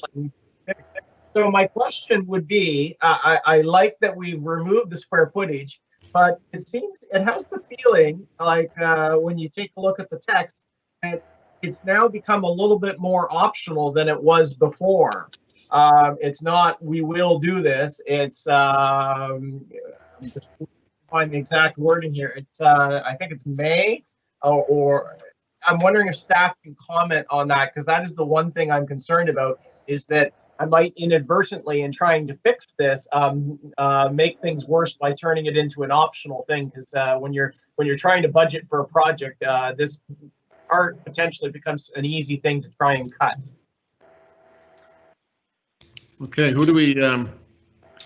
Mr. Mayor, it's Jamie McCollum again, Culture and Events. Go ahead, Jamie. Through you to the councillor. Thanks for the question. We did go back and forth with this language, and you're right in some sense that it's highlighted as optional. Maybe is a little bit too loose a term, but the idea here was to provide council with flexibility, and potentially, we're in a situation right now where revenue difficulties or cash flow difficulties, the pressures on council spending may be such that we wish to provide council some increased flexibility relative to the application of the inclusion of public art in spaces. The intention is obviously that for those spaces highlighted, those facilities highlighted, that we would be including public art where those resources exist, but it does provide council with a little bit more discretion in situations where perhaps there are increased pressures in any fiscal year. So how does this work internally then? I mean, yes, right now we are in extraordinary times. But it was something I think we struggled with throughout, was this piece about like budgeting for public art. I mean, no one sat down and said, well, we don't value public art. We'll just, we won't bother at the Woodside Ferry Terminal. It was the penny pinching, crunching of a budget that at the end of it said, well, we don't have any money for public art and the policy doesn't apply, so we're not going to do that. Like, how do we, and that was pre-COVID. So how do we allow that flexibility while not turning this into something that's just optional, and that then the bureaucracy just not collectively, but on a project by project basis stops prioritizing? Mr. Mayor, through to the council, I mean, this is very much the crux of the issue in that particular section, and we've, we spent a lot of time kind of massaging the language to arrive at what we feel is a comfortable place, I guess, relative to these. It is the risk, and you've highlighted it. We've had a wonderful working relationship with facility development, and we've never had an issue, I guess, for those projects that qualified under the 25,000 square foot threshold that we had previously. And so we are moving forward on that basis with a collegial and collaborative relationship with facility development, and the expectation is in budget planning that would be there for the quote unquote major projects, which is also a somewhat qualitative definition. And I see Denise Schofield's popped up here as well, and Denise may be able to provide some better context for you than I, but that's my sense, is that we're trying to be flexible, but that the working relationship is consistent with what we had done before. Denise? Thank you, Mr. Mayor. Denise Schofield, Director of Parks and Recreation. I would just add to what Jamie has indicated, and as the councillor has clearly outlined, the former policy was a bit challenging to work with. This one, the other piece that this has improved is the ability and funding sources that the municipality can use for public art, whereas in the old policy, the only option for funding was in operating costs of capital. That really kind of tied the municipality's hands for public art projects, whereas this one provides more flexibility for funding locations, so that enables staff to then be able to work with these projects to put art in them, in the list that is indicated there as Jamie's described. Okay. Thank you. So, you know, I have, when I was looking at this, you folks, I mean, Jamie, Denise, you're in the public art world internally, so you're comfortable with what's before us. We don't need to change the municipality may to the municipality will. Mr. Mayor, through the councillor, this is our position. I guess in kind of laboring over, and we did have this exact conversation internally, and we're conscious of that slippage, I suppose. But I guess to answer your question, we feel comfortable with it as worded. But yeah, we feel comfortable with it as worded, and I feel like the inertia and the progress we've made with the program is enough to buoy this as it moves forward. And again, it does provide council flexibility, and I would say too, it provides council flexibility on the other end as well for those buildings that aren't listed of those more public-facing buildings as well. Council can approve those as well. I'm thinking like a piece of infrastructure that might not be included there. So there is the ability for council to say, you know, it's not listed as part of these projects, but we would also like to see public art. We see it as a better conversation with council, and Denise is very much correct. It's a much clearer document, and it provides a lot more rigor in terms of each of these different kind of acquisition models and methods in the funding regimen as well. So yes, we're comfortable. Okay. I don't know if anyone else was wanting to speak, Mr. Mayor. I did have one more question, but I know I've gone on a bit. I don't see any of the names, so go ahead. Thank you, Mr. Mayor. My last question is just on the gifts of public art. The old policy seemed a little ambiguous in terms of whether or not juries were needed for those or not. This one, it seems much more clear. I'm not getting the sense that we would require juries for gifts. It would be juries for pieces that we're acquiring. How would we interact with people who want to give us a piece? Mr. Mayor, through the councillor, you're right. We did actually, it was very vague in the original policy, and it's one of the things we've tried to correct in this policy to provide a lot more detail to the process. And it goes back to the comments that were made speaking around the Cancer Survivors Park as well. We do not require an external jury to accept pieces of public art or cultural assets in this new policy. We do have the ability, though, to call in expertise to inform the position of staff in making those recommendations. However, and the peer jury process is much more clearly kind of outlined in this policy than it was in the previous one. But we do have the ability as staff, particularly if it's an existing item or some such, where we can make that determination, be that Parks and Rec staff or in collaboration with other business units as well.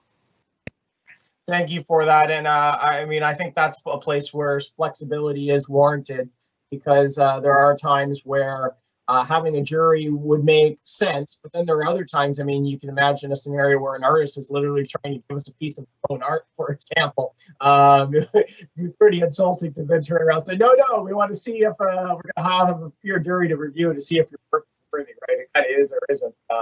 So I think some flexibility on this is warranted. I think if it is someone that's looking to give us a gift and don't have something in mind, jury process would be good. And I hope that as we deal with people who approach us, we can we can gently suggest and steer in those directions. Thank you. Thank you. Councillor Nichol. Thank you. And I guess when we were talking about that, I just was wondering, it came to mind about if there was any collaboration with the Halifax Community Foundation, or I can't remember exactly what it was worded. It was something that's sort of, I guess, a not-for-profit that has left over from the city of Halifax, but we do administer the finances for that organization, I believe. And I just wondered if there was any discussion had with them through this process. Mr. Mayor, through the council, that's a good question, and I would like to highlight too that we've considered this process an updating of the existing policy and not the development of an altogether new policy. And so we have not done a lot of public consultation. We've done some internal consultation. We've done best practices review, both in material and in consultation with some of our colleagues across the country to kind of figure out how they've been doing things. But it's very much an operational document. The Halifax Foundation, I believe, is what you're referring to, and we're very conscious of them. More so, even I guess through the first policy development, where you have a great many of kind of mostly heritage items, interpretive plaques that are sort of situated throughout the municipality. We're conscious of them, but no, we didn't kind of connect with them directly.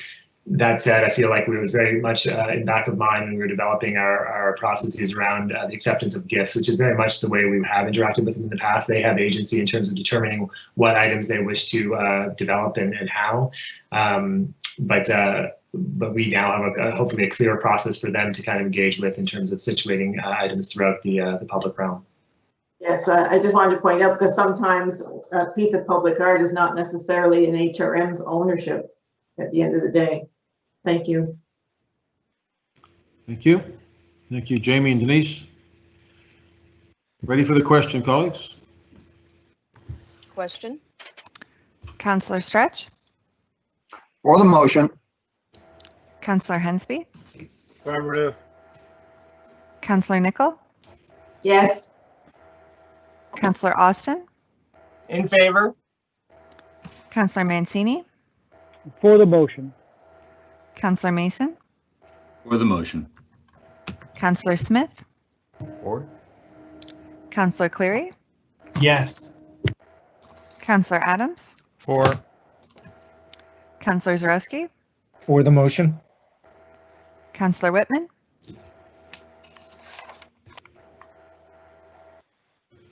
In favor? Deputy Mayor Blackburn, Voting yes on the motion. Councillor Russell, In favor? Councillor Outthit, Yes. Mayor Savage, In favor, and that passes. Thank you, Councillor Austin, and staff as well. Thank you. We'll move to 11-118, colleagues, which is proposed amendments to administrative order respecting the appointment of the traffic authority. Councillor Nichol. Thank you, Mr. Mayor. I'll put the motion on the floor that Halifax Regional Council adopt the amendments to Administrative Order 12, the appointment of the traffic authority as set out in attachment 2 of the staff report dated August 13, 2020. 1, appoint Brett Anguish, PNG, as the traffic authority. 2, retain Tasso Koutroulakis, PNG, as the deputy traffic authority. And 3, retain Roddy McIntyre, PNG, as the deputy traffic authority. Second. Second. Thank you. I know that there's an outstanding motion on this item, but thank you to Brad for stepping up. And like he always said, it's a very difficult position, so good luck to him. Thank you. Councillor Mason.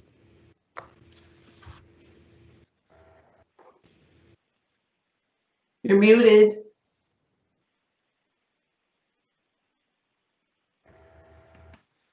Must have been typing too loud again and the clerks muted me. Sorry about that.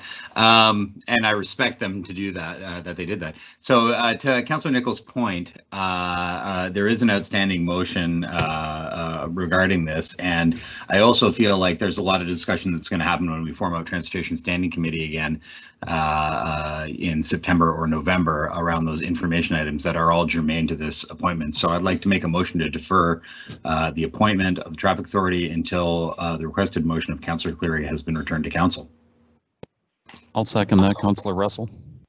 Seconded by Councillor Russell. Councillor Mason. Thank you, Councillor Russell. Thank you, Mr. Mayor. So you know, I'm not going to belabor it because I'm super uncomfortable having this conversation in public the way around these issues that are a solid but very real mix of council's responsibility and personnel issues. And I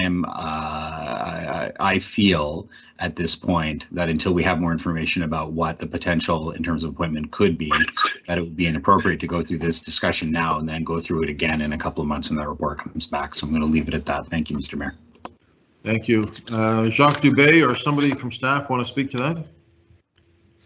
Yes, thank you, Mr. Mayor. The reason we're bringing this forward to you today is because I committed to bringing this forward to you today, and the report speaks to the previous motions of council.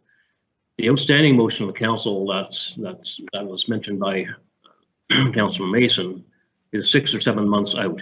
So the effect of deferring this motion today will be that the current situation remains in place for 6 or 7 months. So both Brad and I believe that we should make a motion. We should move on this where our recommendation speaks for itself. We believe that it should be adopted by council, and when that report comes back in 6 or 7 months, then council can make a decision at that time as to whether or not it wants to maintain the what would then be the current traffic authority, or move to another process to determine another person to do that. The reason, of course, that the director of Transportation Public Works has been historically the person is because as the report says, the work is actually directed at a high level, strategic level, and the work is actually found within the traffic unit of TPW. That's where actually the rubber hits the road, so to speak. So it's important that the director of public works be the traffic authority, so that when there are high level decisions and strategic decisions or contentious decisions to weigh in on and advise on, then that director can make those decisions directly. So, and this is not about the work that anybody else that has been acting in that role at all. This is simply a matter of returning to where council had previously directed us to land on back in 2015, and is consistent with the direction at that time. There may be future direction, but that will be at a future point. I just want to make sure everybody understands that the report is not coming back in a couple of 3 months. It'll be at least 6 or 7 months before it actually comes back to you. Thank you. Okay, so we're on the motion to defer. Councillor Stretch, you're on the main motion, I think? Well, actually, I guess I'm on this one now. I wasn't expecting deferral, but I'll speak to this. No, I'm not going to support deferral. And Jacques, thank you very much for the explanation. You know, this has been a back and forth discussion over the last little while, and I'm really not sure why. I've known Brad Anguish since the day he came to work for HRM, and I have to tell you that was nearly 20 years ago when he came to us from the Armed Forces, and indeed brought significant experience and has been a great asset to HRM over the years. He has done well for us on many files, and I am prepared to support the motion that Councillor Nicol put on in the first place. So by virtue of the fact that I'm going to do that, I definitely am not going to support a deferral. I have faith in what the CIO has said today, and indeed I have ongoing faith in Brad and his abilities. Thank you. Thank you. Councillor Zarowski on the deferral.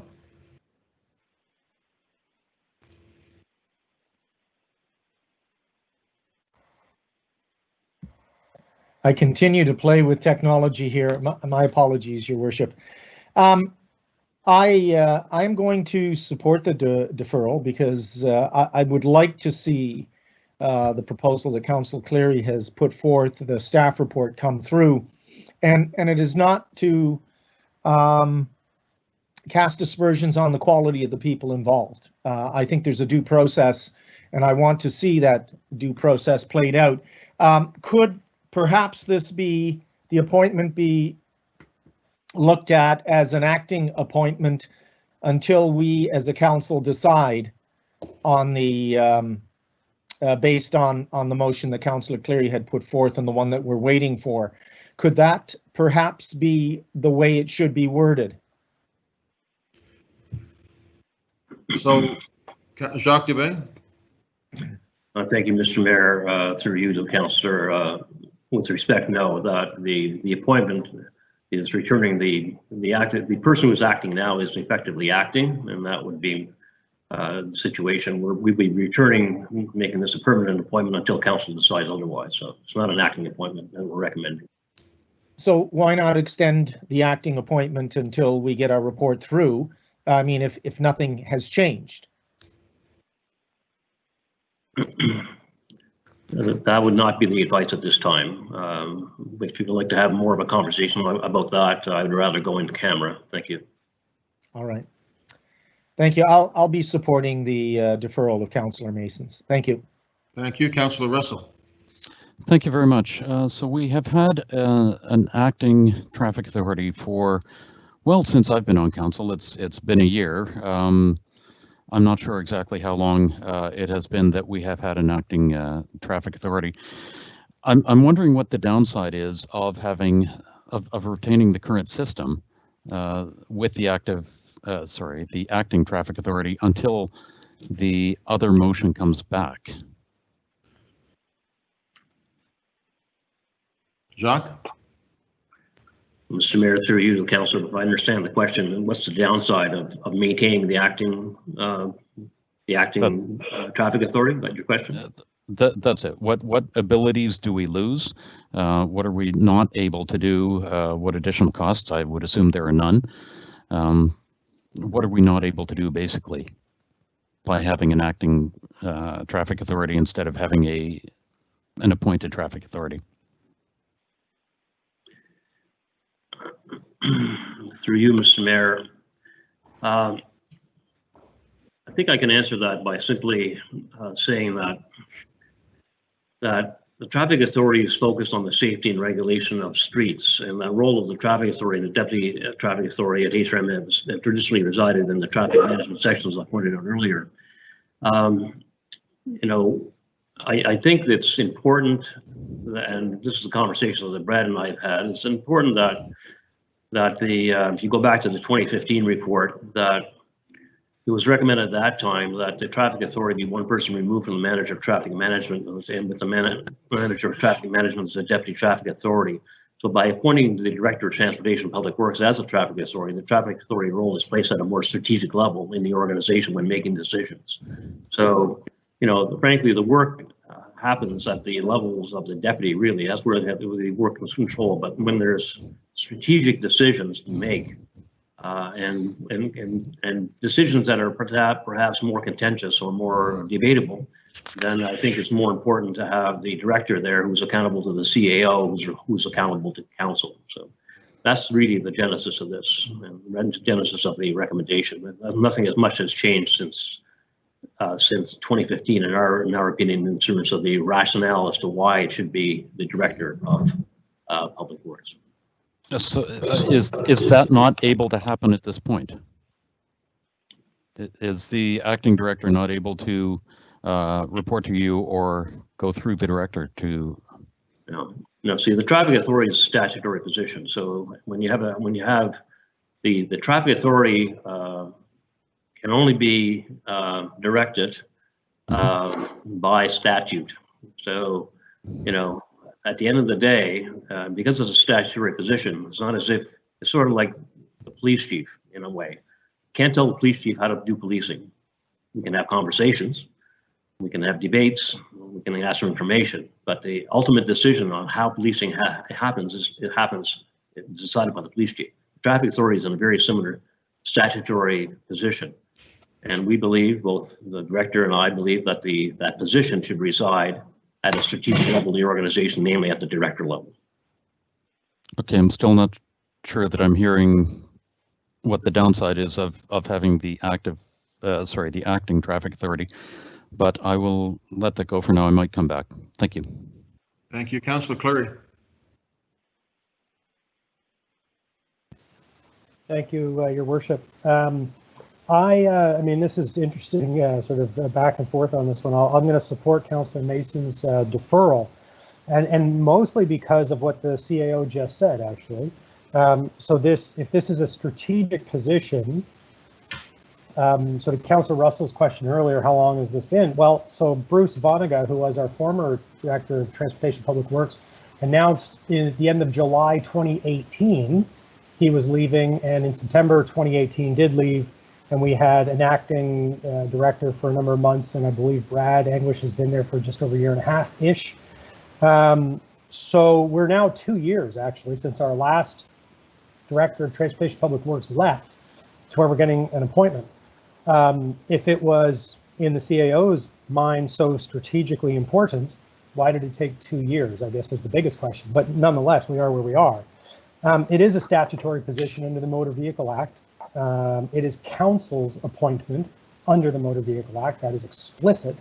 There are some precedents and case law around requirements for appointment. But having said that, it is council's appointment. So given that it's council's appointment, and we do have an outstanding report, perhaps because my initial motion on this appointment process was well over a year ago, staff could maybe look at what they've been thinking about for the last year and kind of rush that report back to us. So that would be a good thing if this deferral does happen. Thank you, Mr. Mayor. Thank you. Mr. Dubé, were you looking to speak on that point? Mr. Mayor, through you to the council, I'm not sure if it was a rhetorical question or do you want me to answer that question as to why we're here today, why it took from now till then from now. Thank you. Councillor Austin. Thank you, Mr. Mayor. Just a question of clarification there from what the CEO said. So is the kind of the feeling, I mean, the report that we had previously that Councillor Cleary's motion comes from does make it clear that, I mean, this is a council appointment. Is the intent from the staff side that the position of traffic authority would always be the director of Transportation Public Works? Is that kind of where we're heading, that rather than, well, it could be any number of individuals, the staff feeling is it would always be the director, or, I forget what Tasso's position is called, or would we anticipate that these things would still be flexible and move depending on the different people and their qualifications? Mr. Mayor, through you to Councillor, the report that's outstanding now will address those points. So I can't speculate as to what that report will say because the work hasn't started yet. But that will be answered within at the current time. Our view, based on past practice and actually who controls the resources within the traffic division, it should be the Director of Public Works. But we will take a look at all this and come back to you within 6 or 7 months with a report and recommendation. Okay, thank you. Okay, colleagues, we're on a deferral, motion of deferral. We'll be ready for the question on the motion to defer. All right, Phoebe, on the motion to defer. Councillor Stretch. Against the deferral. Councillor Hensby. Negatory. Councillor Nicol. No. Councillor Austin. In favor. Councillor Mancini. In favor. Councillor Mason. In favor. Councillor Smith. For. Councillor Cleary. Yes. Councillor Adams.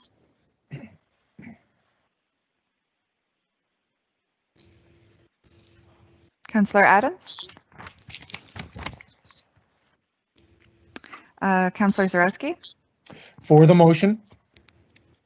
Councillor Whitman. No. Deputy Mayor Blackburn. Voting yes on the deferral. Councillor Russell. In favor. Councillor Outthit. Voting yes. And Mayor Savage, I didn't collect, and I think Councillor Adams, did you have a vote on the deferral? Nay. And Mayor Savage. No. So that motion carries. So the motion to defer is carried? That's correct. Clarification of vote count, please. That was 9 votes in favor, 6 votes against. The votes in favor were Councillor Austin, Mancini, Mason, Smith, Cleary, Zarowski, Deputy Mayor Blackburn, Councillor Russell, and Councillor Outthit. Okay. So that motion to defer has carried. That takes us to the end of that, Phoebe? That is correct, Mr. Mayor. The motion has been deferred until the staff report returns. Okay. Colleagues, let's, I think we can do one more item before lunch, hopefully a fairly simple one, which is item 11.1.19, which is the councillor endorsement table officer for the Federation of Canadian Municipalities. Councillor, what is your wish? I'll move it, Councillor Smith. Councillor Smith. I move that Halifax Regional Council one endorse Councillor Bill Carson as candidate for president of the FCM for a term to October 15, 2020, as a candidate for past president for a term beginning October 16 until the swearing in of council following October 17, 2020 municipal election, and to adopt the resolution required by FCM in regard to the appointments as provided in attachment 1 of the staff report dated August 19, 2020. Zarowski, second. Seconded by Councillor Zarowski. Anything on it, Councillor Smith? Happy to support this. All right. Let's go to the question, Phoebe. Councillor Stretch, For the motion. Councillor Hensby, Affirmative. Councillor Karsten. Oh, sorry, Councillor Karsten isn't here. He's actually at an FCM meeting right now. Councillor Nicol, Yes. Councillor Austin, In favor? Councillor Mancini, For the motion. Councillor Mason, If I must, getting for the motion. Councillor Smith, For. Councillor Cleary, Yes. Councillor Adams, For. Councillor Zarowski, For the motion. Councillor Whitman, Yes. Deputy Mayor Blackburn, Voting yes on the motion. Councillor Russell, In favor? Councillor Outthit, Yes. Mayor Savage. For the motion. So we'll declare that that's carried. Colleagues, the next two items have passed on consent. That's less than market value leases to the St. Mary's Lawn Bowls Club and the Wanderers Lawn Bowling Club. We will take a break at this point. We will come back at 1 o'clock with item 11.1.22. All right? All good? 1 hour.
Okay.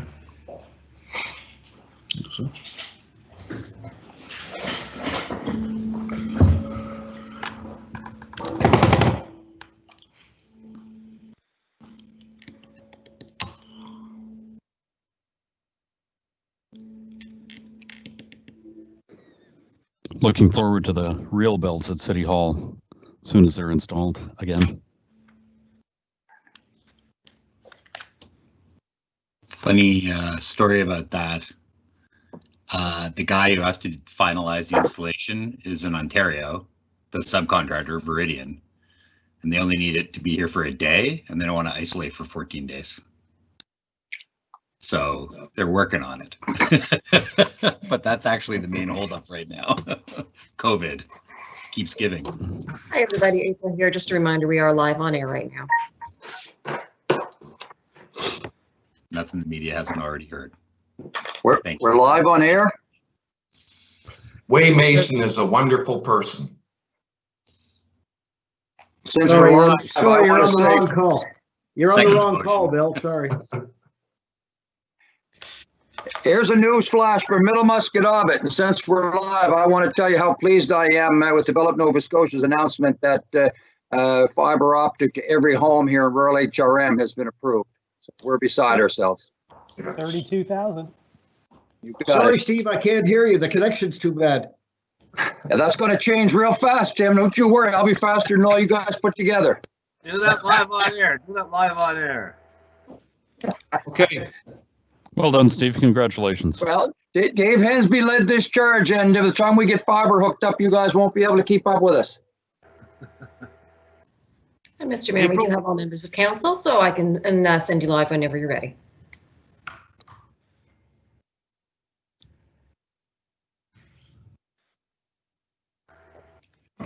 Okay, colleagues, we're back. Hope everybody had a good, healthy lunch break. Maybe get out and walk a bit. We're going to, before we go to the next item on the agenda, we're going to go back, Phoebe, I think, to 11.1.1. That's correct, Mr. Mayor. That is the second reading of a proposed bylaw, so we had to wait until after lunch. There has been no additional correspondence received by the clerk's office. Okay. 11.1.1, colleagues, is the first report, second reading on proposed bylaw, amendment respecting vending on municipal. Council, who wishes to take us on this? Is this Councillor Austin, or who was this? Yeah, I'll take it, Mr. Mayor. I'll put the motion on the floor. I move that Halifax Regional Council 1 adopt bylaw C503, the purpose of which is to amend bylaw C501, the vending on municipal lands bylaw, to add new vending locations to Part A, Part C, and Part D of Schedule B, as set on attachment C of the staff report dated March 5th, 2020. And 2, adopt the amendments to Administrative Order 15, the license, permits, and processing fees administrative order, as set on attachment E of the staff report dated March 5th, 2020. Second. Seconded by Deputy Mayor. Go ahead. Go ahead, Sam. Anything else? Just very, very briefly, Mr. Mayor, this is adding artisan vending locations at Ferry Terminal Park and a few housekeeping items. Nothing terribly controversial here, but it does mean that we will have some artisan vending locations on the Dartmouth side of the harbor for the first time. So happy to be moving this forward. Thank you. Deputy Mayor?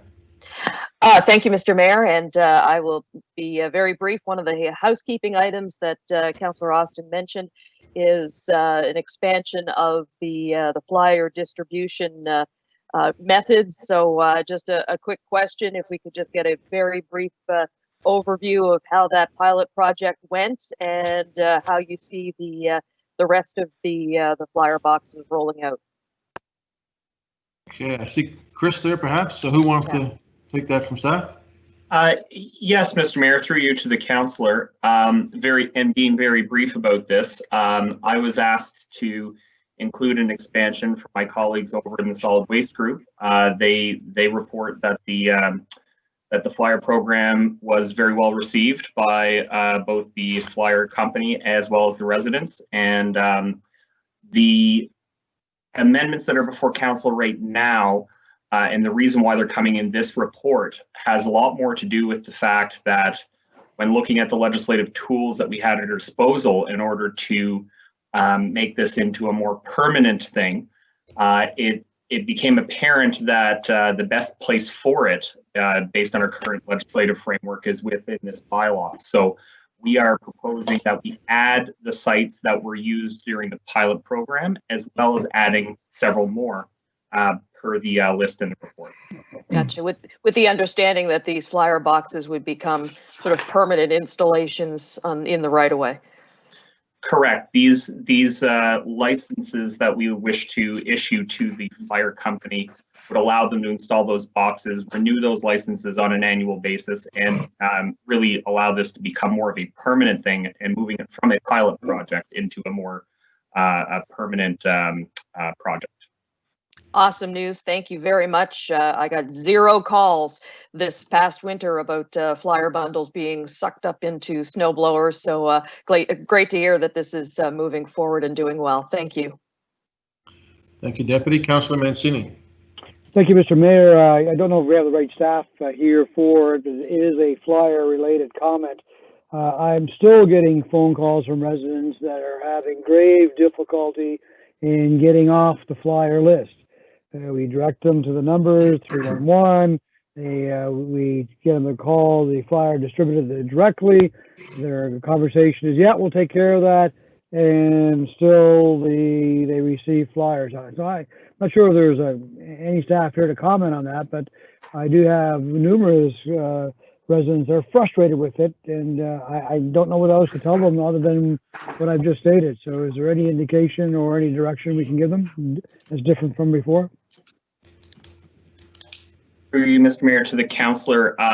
Unfortunately, I can't speak to that item specifically. However, I will definitely pass that along to the appropriate folks and request that they follow up with you. I appreciate that, Chris. I knew that it wasn't in your forte to speak on it. Thank you. I appreciate it. Thank you, Mr. Mayor. Thank you. Okay, colleagues, we're going to go to the vote on 11.1.1. Phoebe? Councillor Stretch, For the motion. Councillor Hensby, Affirmative. Councillor Karsten, For the motion and for fiber in the middle Musquedoboit. Councillor Nicol, Yes. Councillor Austin, In favor? Councillor Mancini, For the motion. Councillor Mason, For the motion. Councillor Smith, For. Councillor Cleary, Yes. Councillor Adams, For. Councillor Zarowski, For the motion. Councillor Whitman, Yes.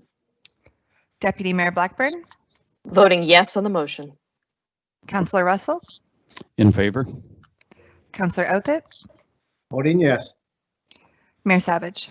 Voting yes. Thank you. That motion carries. Thank you, Councillor Austin and colleagues. All right, we'll go to 11.122. The CAO is going to want to say a couple of words, but perhaps the Deputy Mayor could put the motion on the floor. We could hear from the CAO and then have discussion. Deputy Mayor, is that okay? All right. I don't think I have the motion in my agenda. I just have to be circulated on mine. Right. Who has the motion in front of them? I got it. Councillor Mason? I'll move that Halifax Regional Council 1 endorse the capital projects outlined in discussion section of staff report dated August 18th, 2020, and 2, direct the Chief Administrative Officer to submit the new projects identified in attachment A and those previously approved as listed in attachment C of the staff report dated August 18th, 2020 for funding consideration under Investing in Canada Infrastructure Program Climate Change Mitigation Substream. I so move. Second. Seconds. Thank you And very I'll much. come back.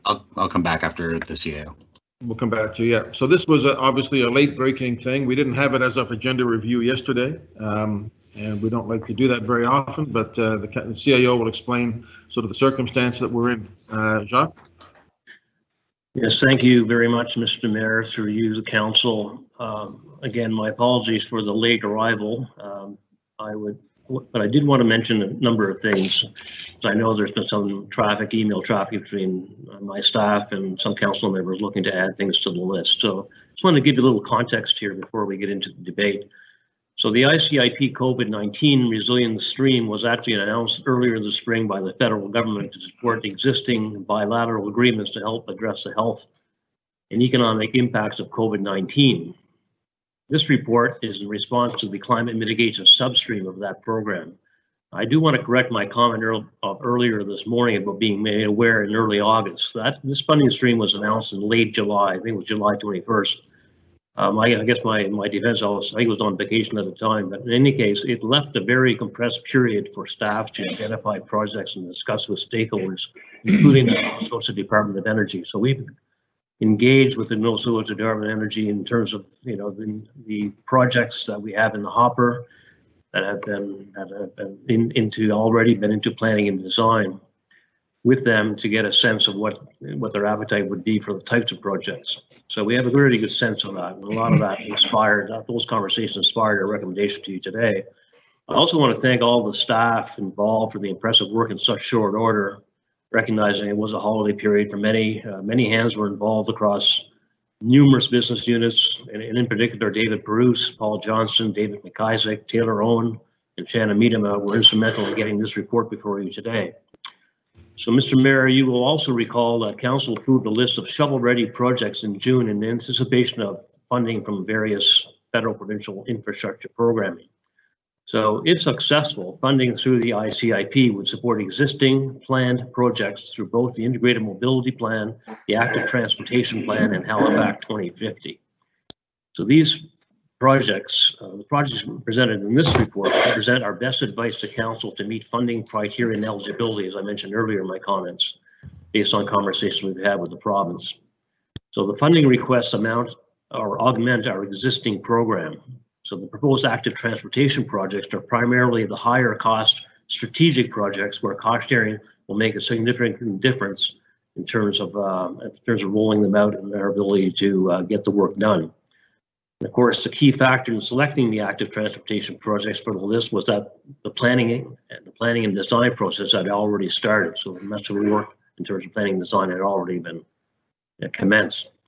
But that doesn't mean, however, that other projects on the HRM's 5-year capital plan that Council already has approved wouldn't or couldn't continue. Rather, this funding program actually generates another funding stream to assist with the capital projects. To leverage the projects, leverage our projects, and probably may free up some monies that we would not necessarily spend ourselves on these projects to apply to other projects and fast track those. So all projects, regardless of the funding source, are reviewed and prioritized through the 5-year plan to confirm staffing resources, construction costs, integration opportunities, and to mitigate constructability issues. So, Mr. Mayor, I just wanted to give you that sort of background in terms of how we got here and why we're recommending these going forward, and we have staff on hand to answer any detailed questions Council may have. Thank you very much. Thank you, Jacques. Councillor Zarowski. There we go. Thank you, Jacques, and thank you, Mr. Mayor.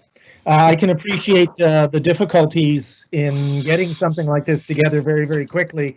And of course, at the beginning of this council session, I've been trying to read at the same time and look at all the projects.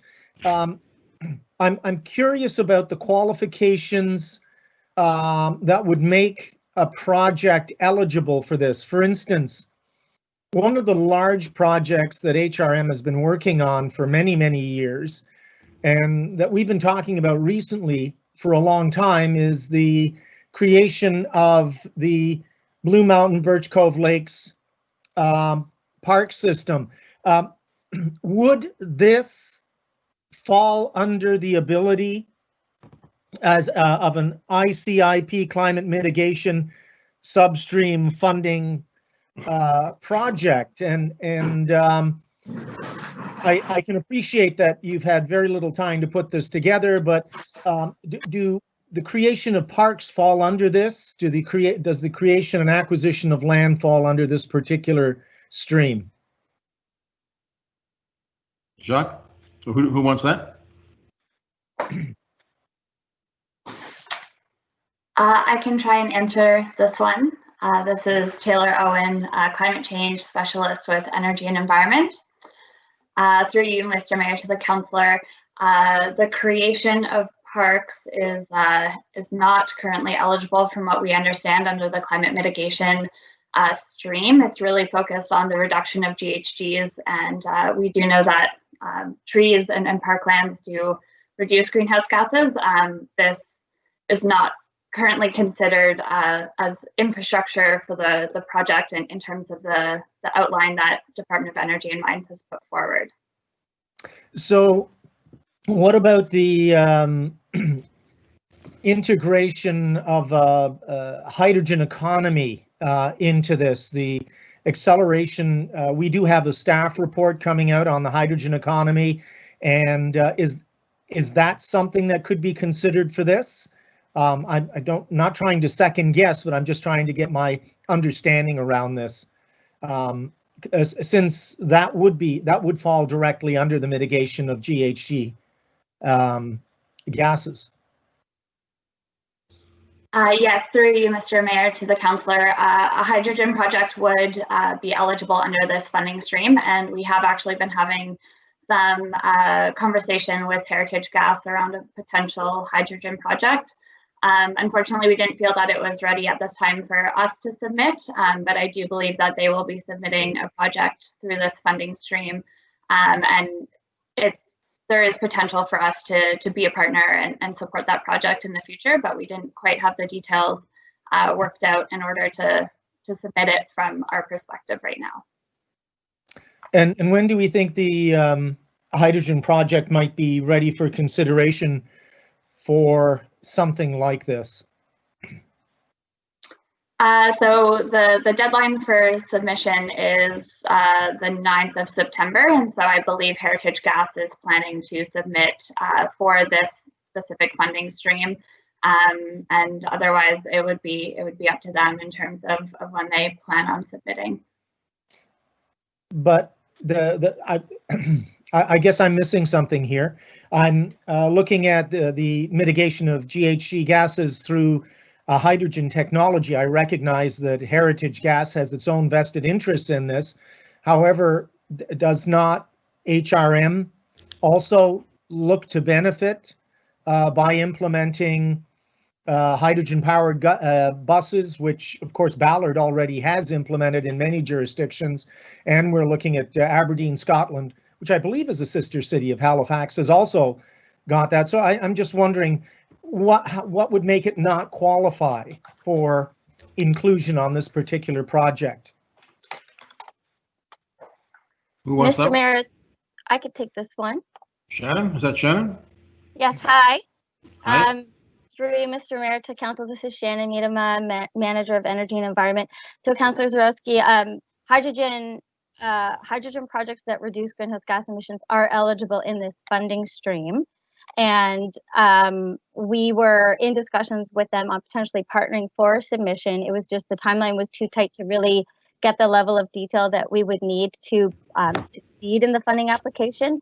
For one potential project, they actually approached us with a few different ideas that they're still working through. But we're fairly confident that there'll be a subsequent call for this funding stream. It's not a guarantee because the province hasn't announced anything yet. But we've also been in conversations with folks like Ballard on these types of opportunities as part of our council report that's coming forward. And primarily HRM would be an end user of green hydrogen, and that's something that we'd want to do as part of our Halifax 2050 plan. All right, thank you. Appreciate that. Thank you for the answers, all. Thank you, Councillor. Councillor Mason.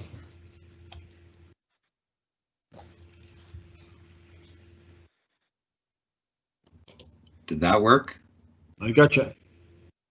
All right. Yeah, I've got the thing. Now it's all frozen. It might crash any minute. So if you can hear me, that's great. Okay, so my 2 points were to build on what Councillor Zarowski said.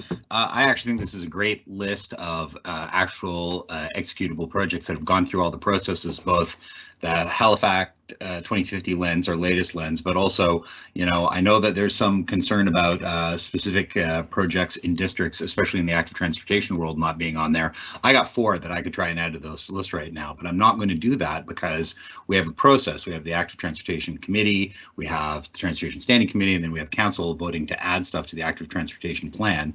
And then even inside of the active transportation plan, that's a 20-25 year build out. And we have to make choices about best bang for our buck inside of that. So I just wanted to say preemptively, I'm not going to support any additions to this at this time because I feel that we have a list of high value projects. Like that Bedford Highway project is absolutely critical, especially if we can time it to happen after Windsor Street exchange work is happening or done. So I'm very impressed with the list, and I think that the list, you know, it'd be easy because I know councillors are going to talk about things they maybe don't see on the list, that it could get lost to the public about how great it is that we have done so much work to get to a point that staff was able to put this list together with all these great projects in such a short time frame. It shows how we are committed to addressing these issues, and we've done a lot of the spade work to get to this point. So I will be supporting the motion. Thank you, Mr. Mayor. Thank you, Councillor. Councillor Hensby.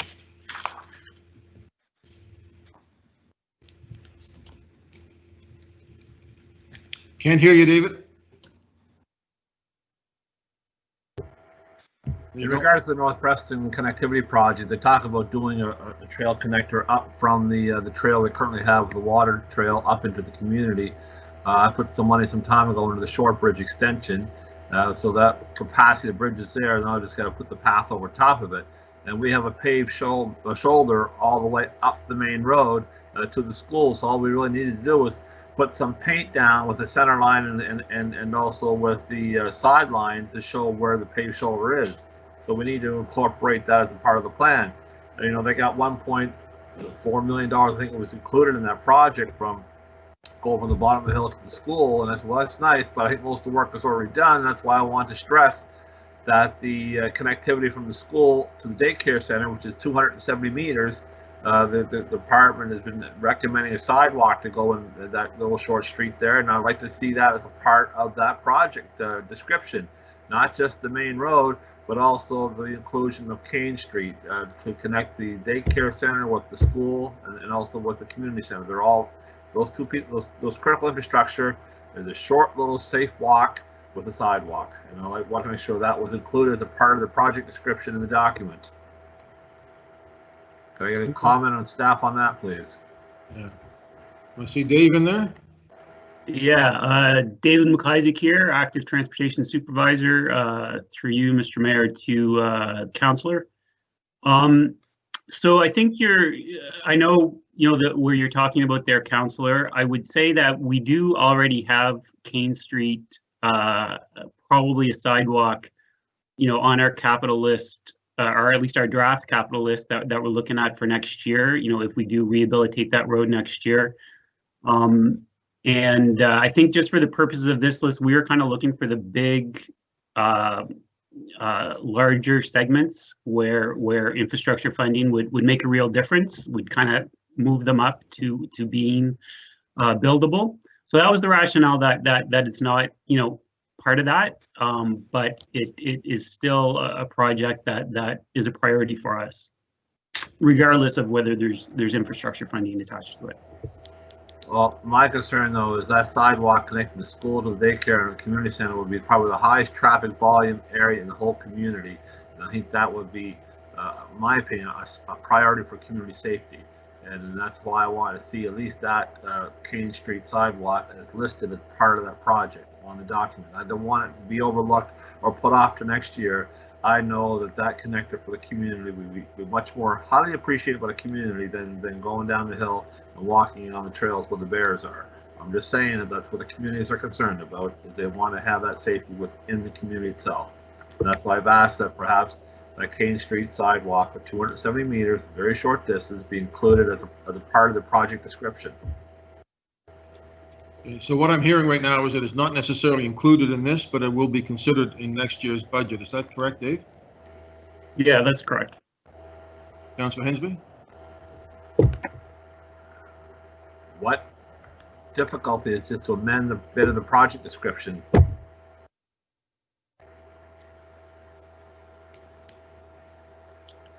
Dave, do you want to take that, or somebody want to deal with that one?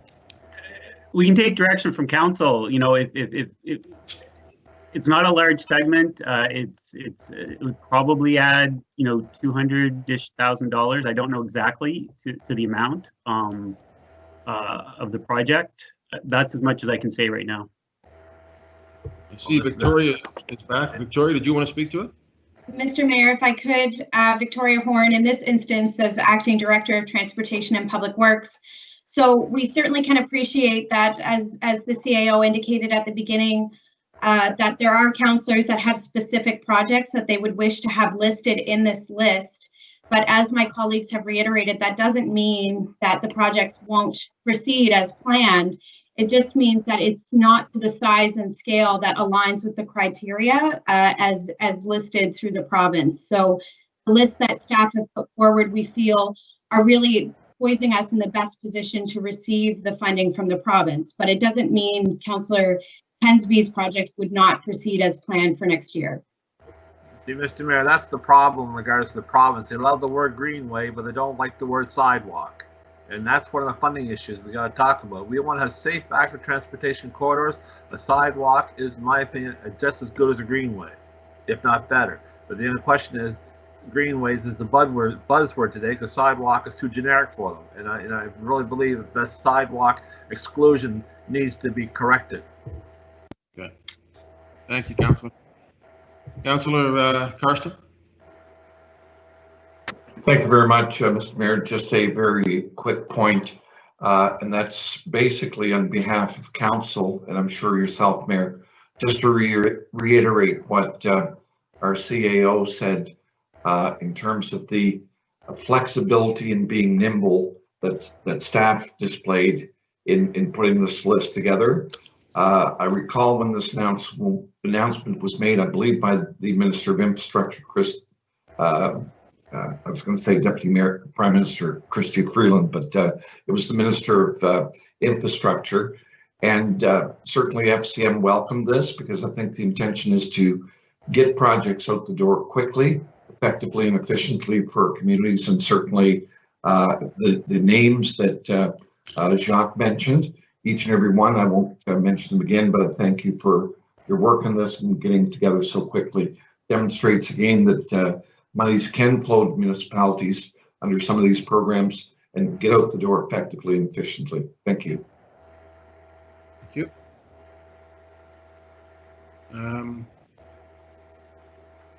Okay, did I see Councillor Nicol on the list? Yeah, I did, but now I'll just say question. Pardon me?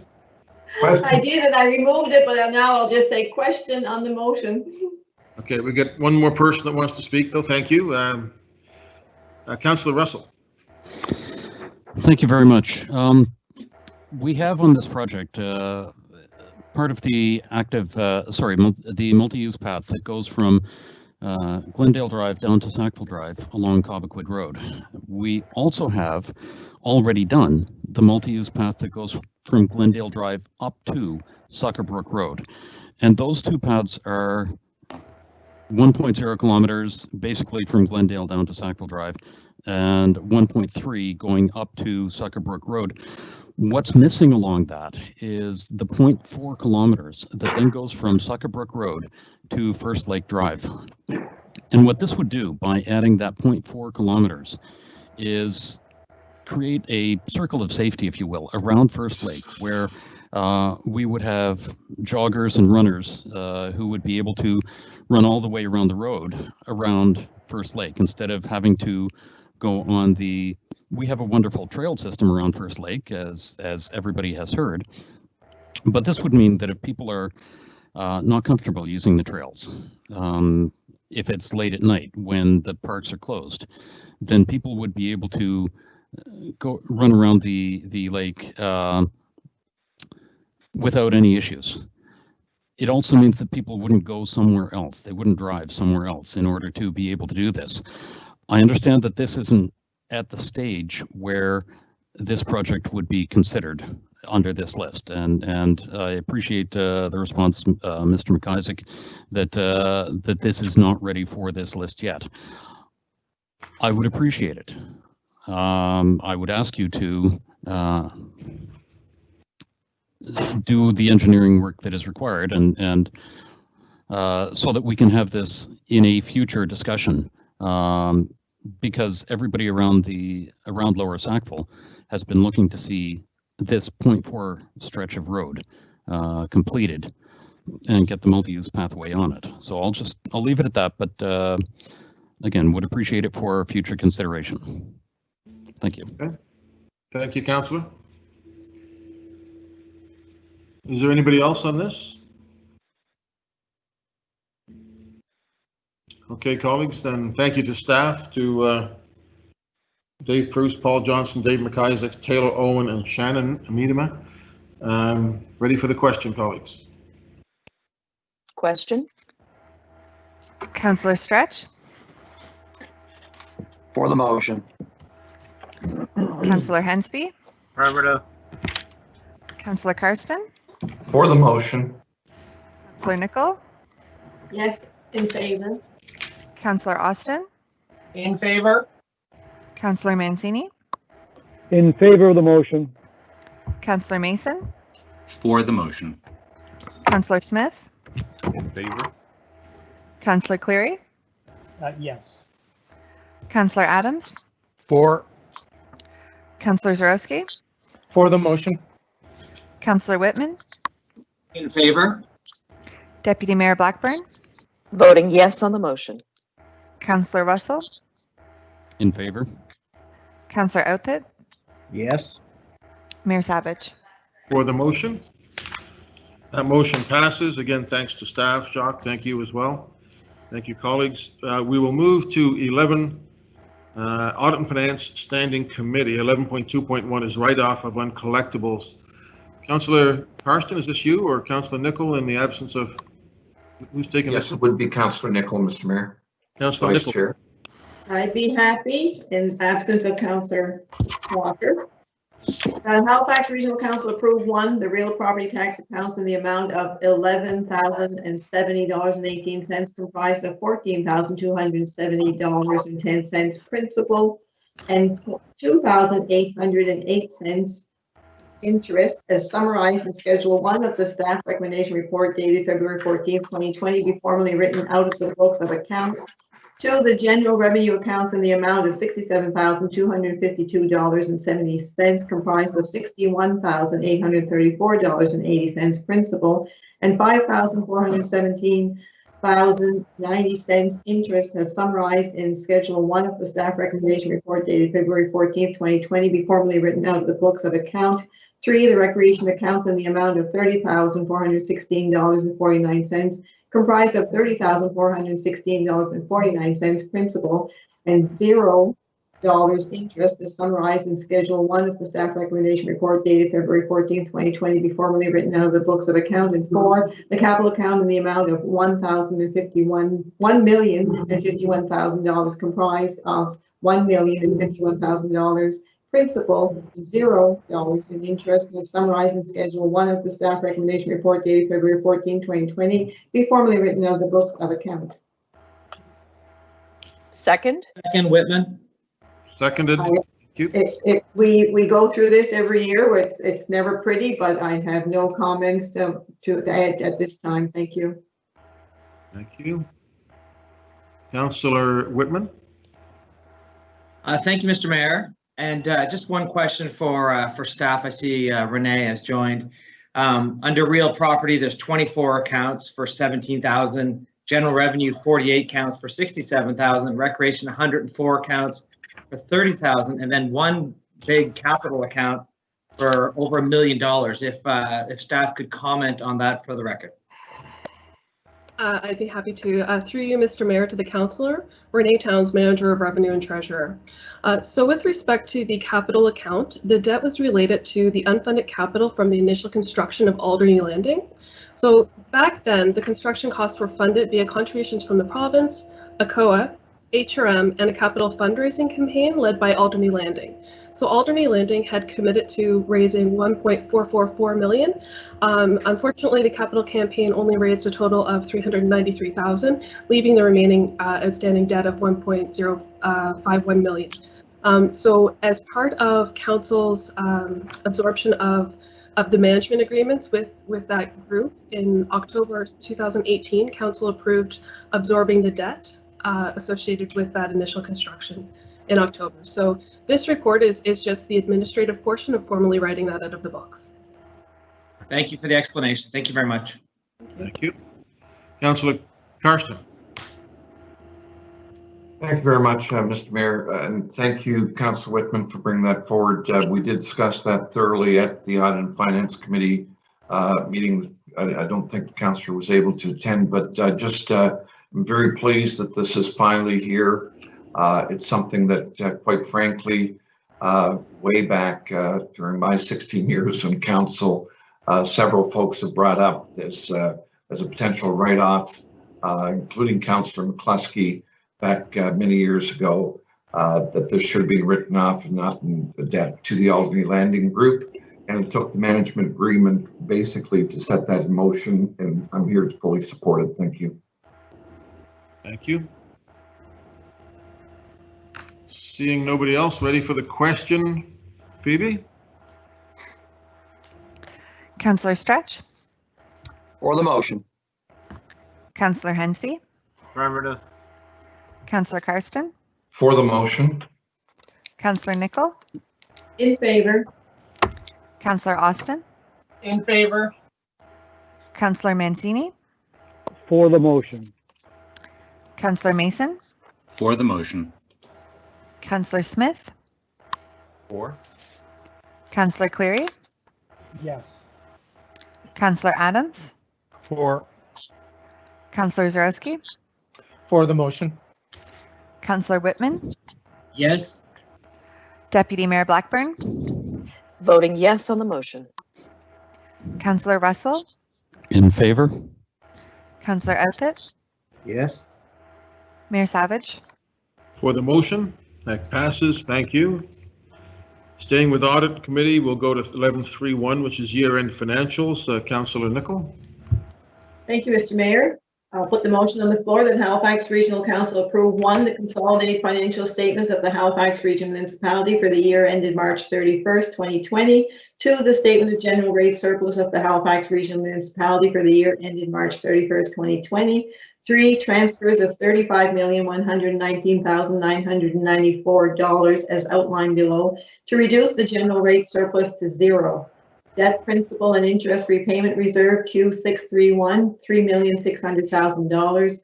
Capital fund reserve Q526, BAL list items, $12,900,000.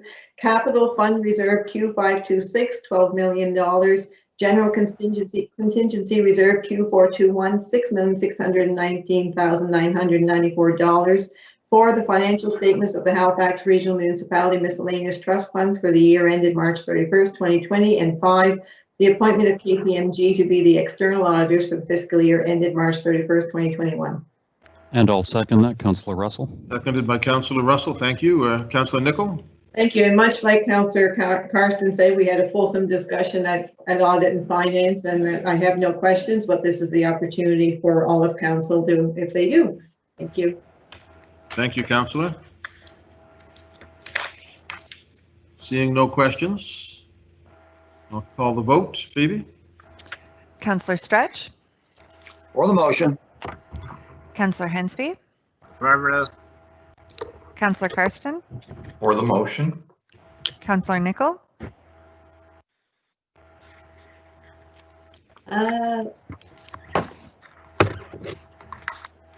You're live now. We couldn't hear you, yes or no. It's acting up on me now. For the motion, sorry. Councillor Austin? In favor. Councillor Mancini? In favor of the motion. Councillor Mason? For the motion. Councillor Smith? For. Councillor Cleary? Yes. Councillor Adams? For. Councillor Zarowski? For the motion. Councillor Whitman? In favor. Deputy Mayor Blackburn? Voting yes on the motion. Councillor Russell? In favor? Councillor Outthit, Yes. Mayor Savage, In favor, and that passes. Thank you, Councillor Nicol, and Audit and Finance. We move to 11.4.1 Halifax Downtown, Halifax Land Use Bylaw, balcony provisions, substantive site plan approval. Councillor Mason. Thank you, Mr. Mayor. I move that Halifax Regional Council initiate the process to consider amendments to the Downtown Halifax Land Use Bylaw to allow balconies to exceed 50% of the building face. I so move. Second, Whitman. Seconded by Councillor Whitman. Councillor Mason. I can be very brief on this. So we have the downtown plan is currently under review as part of Center Plan Package B, and that process now is looking to be 9 to 12 months more of review, slowed down because of COVID.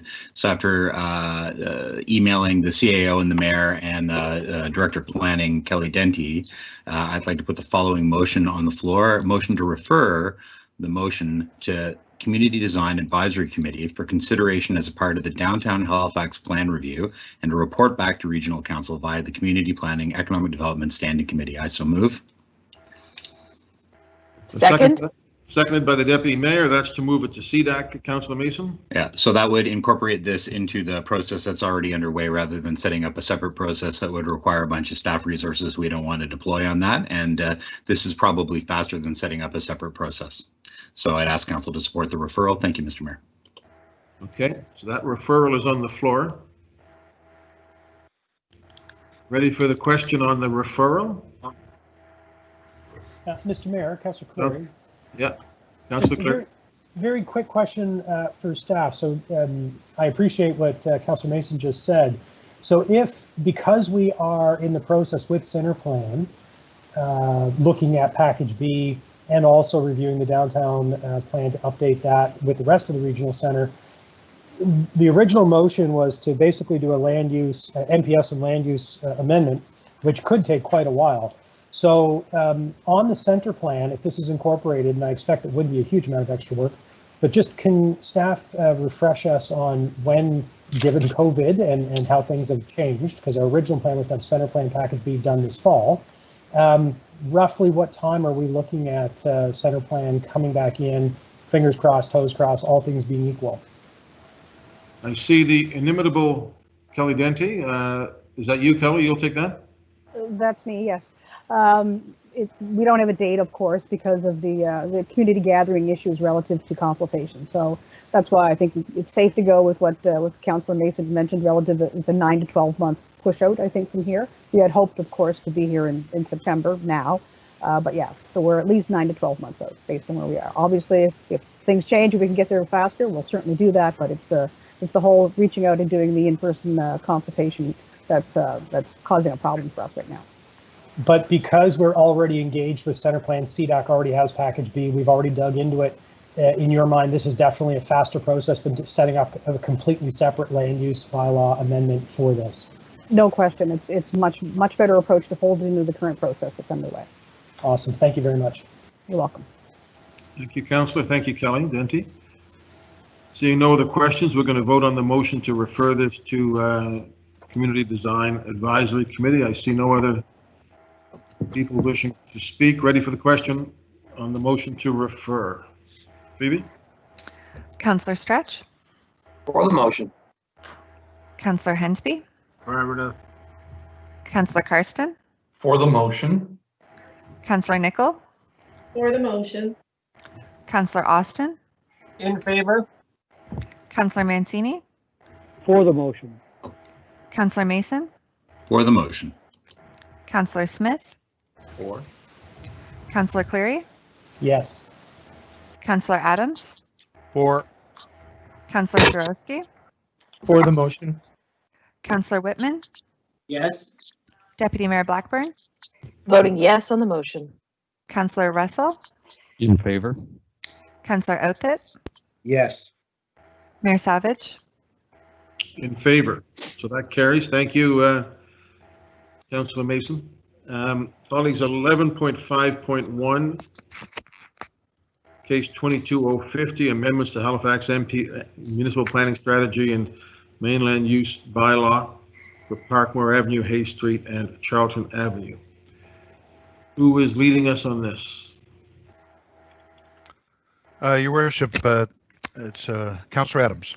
I move that Regional Council give first reading to consider the proposed amendments to the Municipal Planning Strategy MPS for Halifax and Land Use Bylaw LUB for Halifax Mainland as set out in attachments A and B of the staff report of August 20th, 2020 to permit single detached dwellings with a modified lot requirement and 5 townhouse buildings on a portion of the lands identified as PID 00277228 near Parkmore Avenue, Hay Street, and Charlton Avenue, Halifax, and schedule a public hearing. Second, Mr. Mayor. Seconded by Councillor Karsten. Councillor Adams? Nothing to add, just sending off to a public hearing, and we'll see how that goes. Anybody else? Phoebe, take us to the votes. Councillor Stretch. For the motion. Councillor Hensby. Affirmative. Councillor Karsten. For the motion. Councillor Nicol. In favor. Councillor Austin. In favor. Councillor Mancini. For the motion. Councillor Mason. For the motion. Councillor Smith. For. Councillor Cleary. Yes. Councillor Adams. For. Councillor Zarowski. For the motion. Councillor Whitman. In favor. Deputy Mayor Blackburn. Voting yes on the motion. Councillor Russell. In favor. Councillor Outthit. Yes. Mayor Savage. For the motion, so that motion carries. Thank you to Councillor Adams. And Halifax. Thank you, colleagues. We'll move to motions. The first one is 12.1, standing in the name of Councillor Zarowski. Thank you, Your Worship. And I'll put the motion on the floor. I move that Halifax Regional Council request that a senior level coordinating committee led by HRM staff be established for the Blue Mountain Birch Cove Lakes Wilderness Park. The purpose of this HRM staff-led senior level coordinating committee will be to create created to ensure that the land use, development decisions, and approvals involving adjacent and surrounding lands of the core wilderness area are compatible with the ecological mandates of the park as outlined by the best ecological research and not adversely affect the viability and integrity of the future park.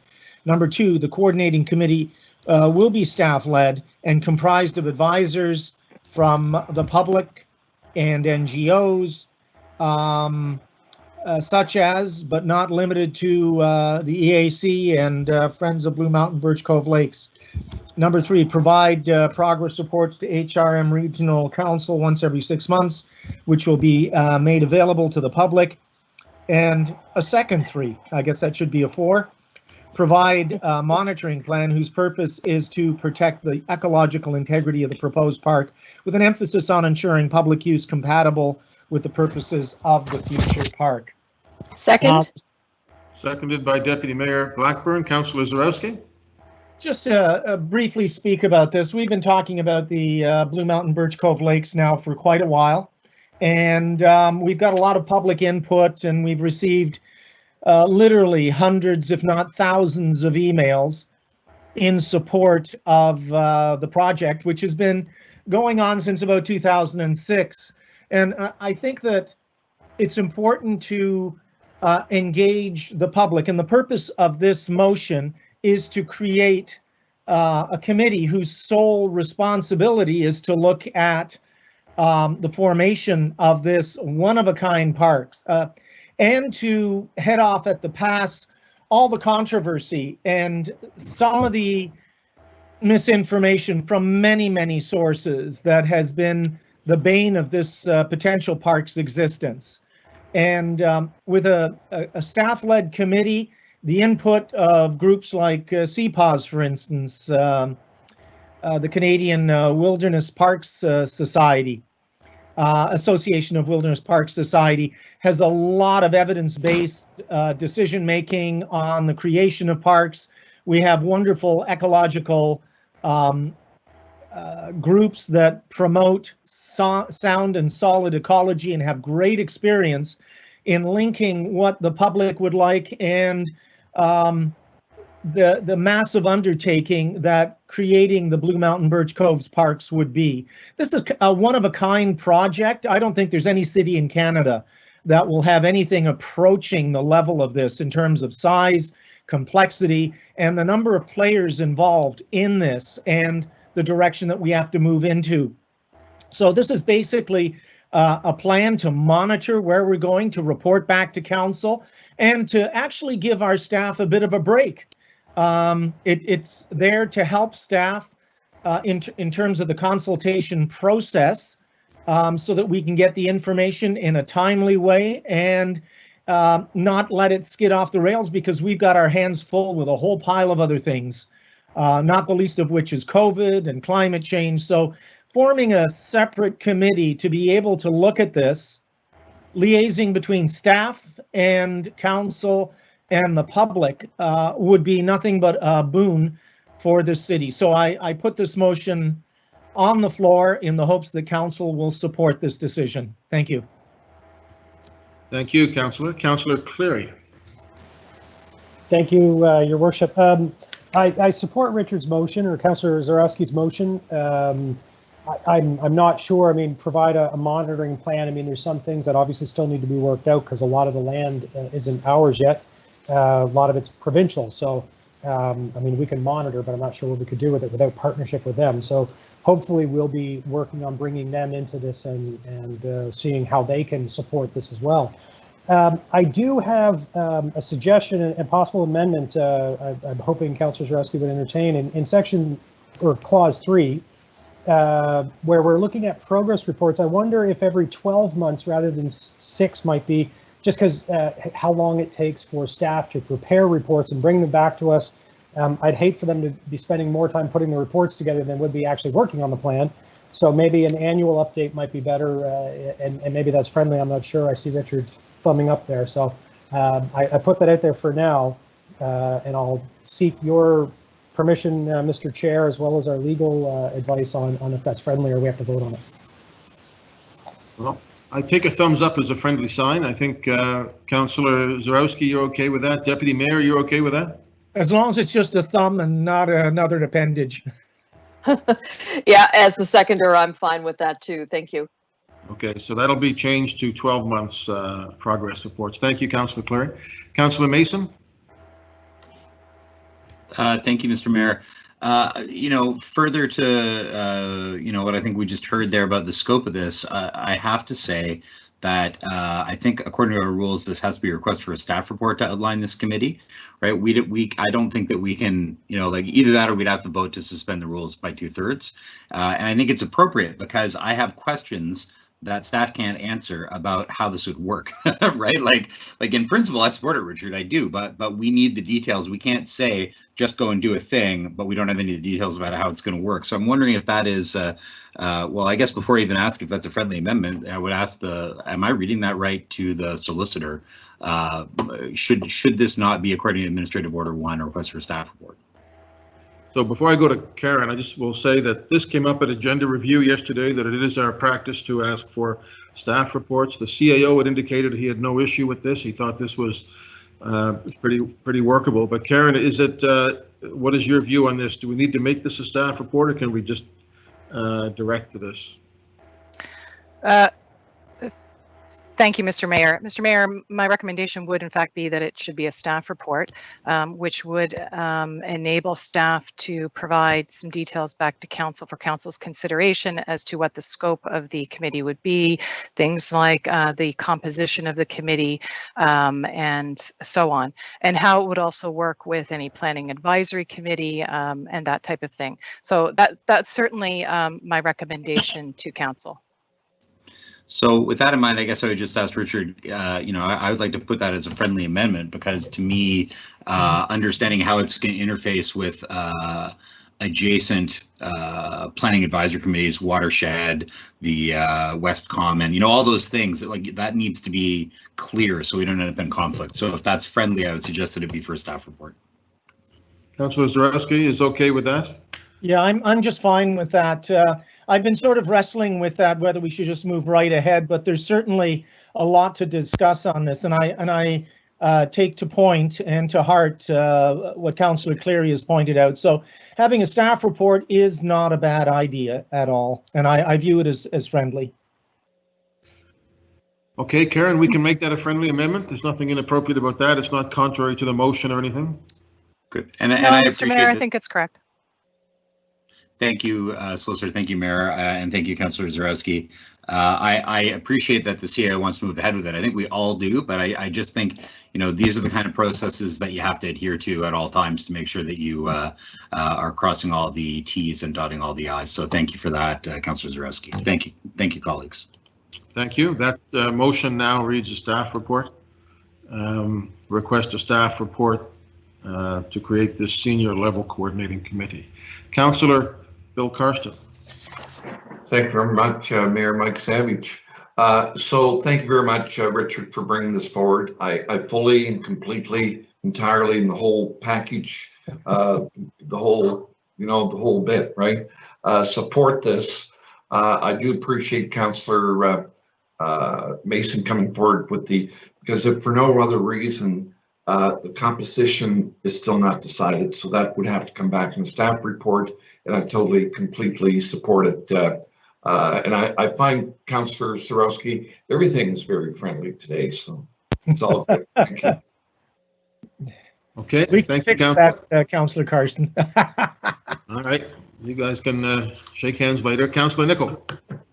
Thank you, and I support the staff report, so I know that a lot of the concerns have already been mentioned, but I just wondered, back to our legal and Karen who spoke, when we form committees such as this, that we do have to follow the normal public process, do we not?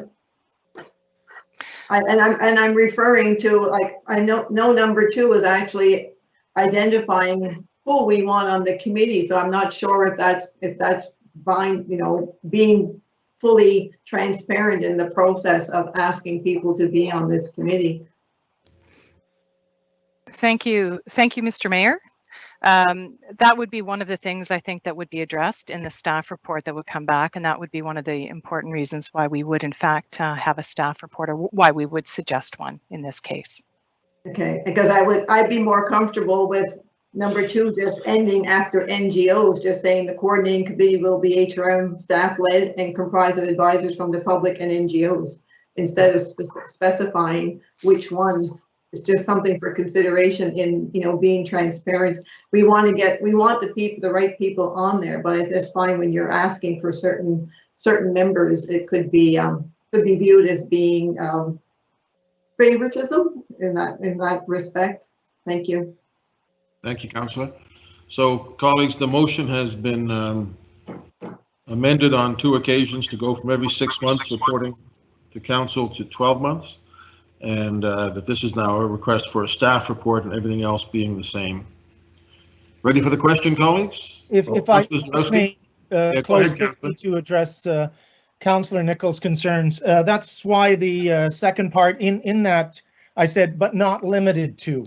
Yeah. So I didn't mean to be prejudicial. I was just using it as an example, but specifying that it wasn't limited to the Ecology Action Center and Friends of Blue Mountain Birch Cove. I'd love to see CPAWS in there. I'd love to see the 5 Bridges Wilderness consultation, all that kind of stuff. So I hope that provides some assurance of the breadth of consultation not being prejudicial. Okay. All right. Yep. Ready for the question, colleagues? Councillor Stretch? Yes, for the amended motion and without prejudice. Thank you. Councillor Hensby? Councillor Hensby votes in favor. Councillor Karsten? Also for the motion. Councillor Nicol? In favor. Councillor Austin? In favor. Councillor Mancini? For the motion. Councillor Mason? For the motion. Councillor Smith? For. Councillor Cleary? Yes. Councillor Adams? For. Councillor Zarowski? For the motion. Councillor Whitman? In favor. Deputy Mayor Blackburn, Voting yes on the amended motion. Councillor Russell, In favor? Councillor Outthit, Yes.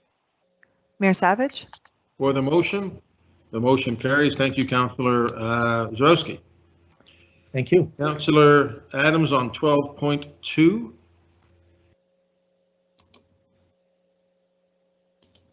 Thank you. Thank you, Worship. I don't have that in front of me. Is there a, it's basically, I move that regional council accept the name Graves Oakley Pond to be the official name behind Elmdale Crescent Project. I don't have the motion in front of me. Yeah.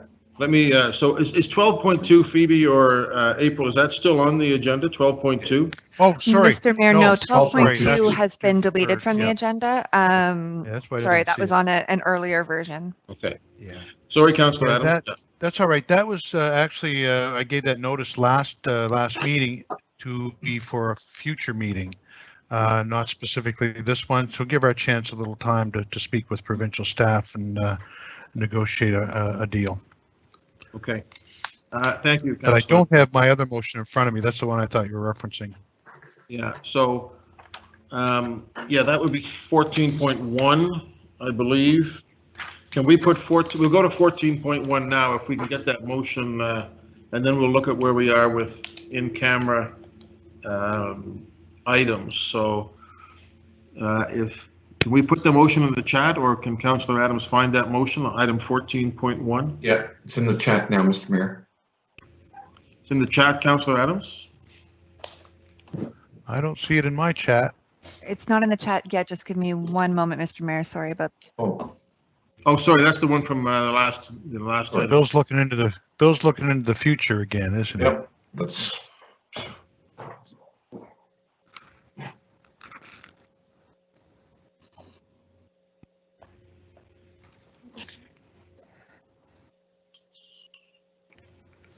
So it's the same one that I put forward to council, and Councillor Whitman has sent this to me.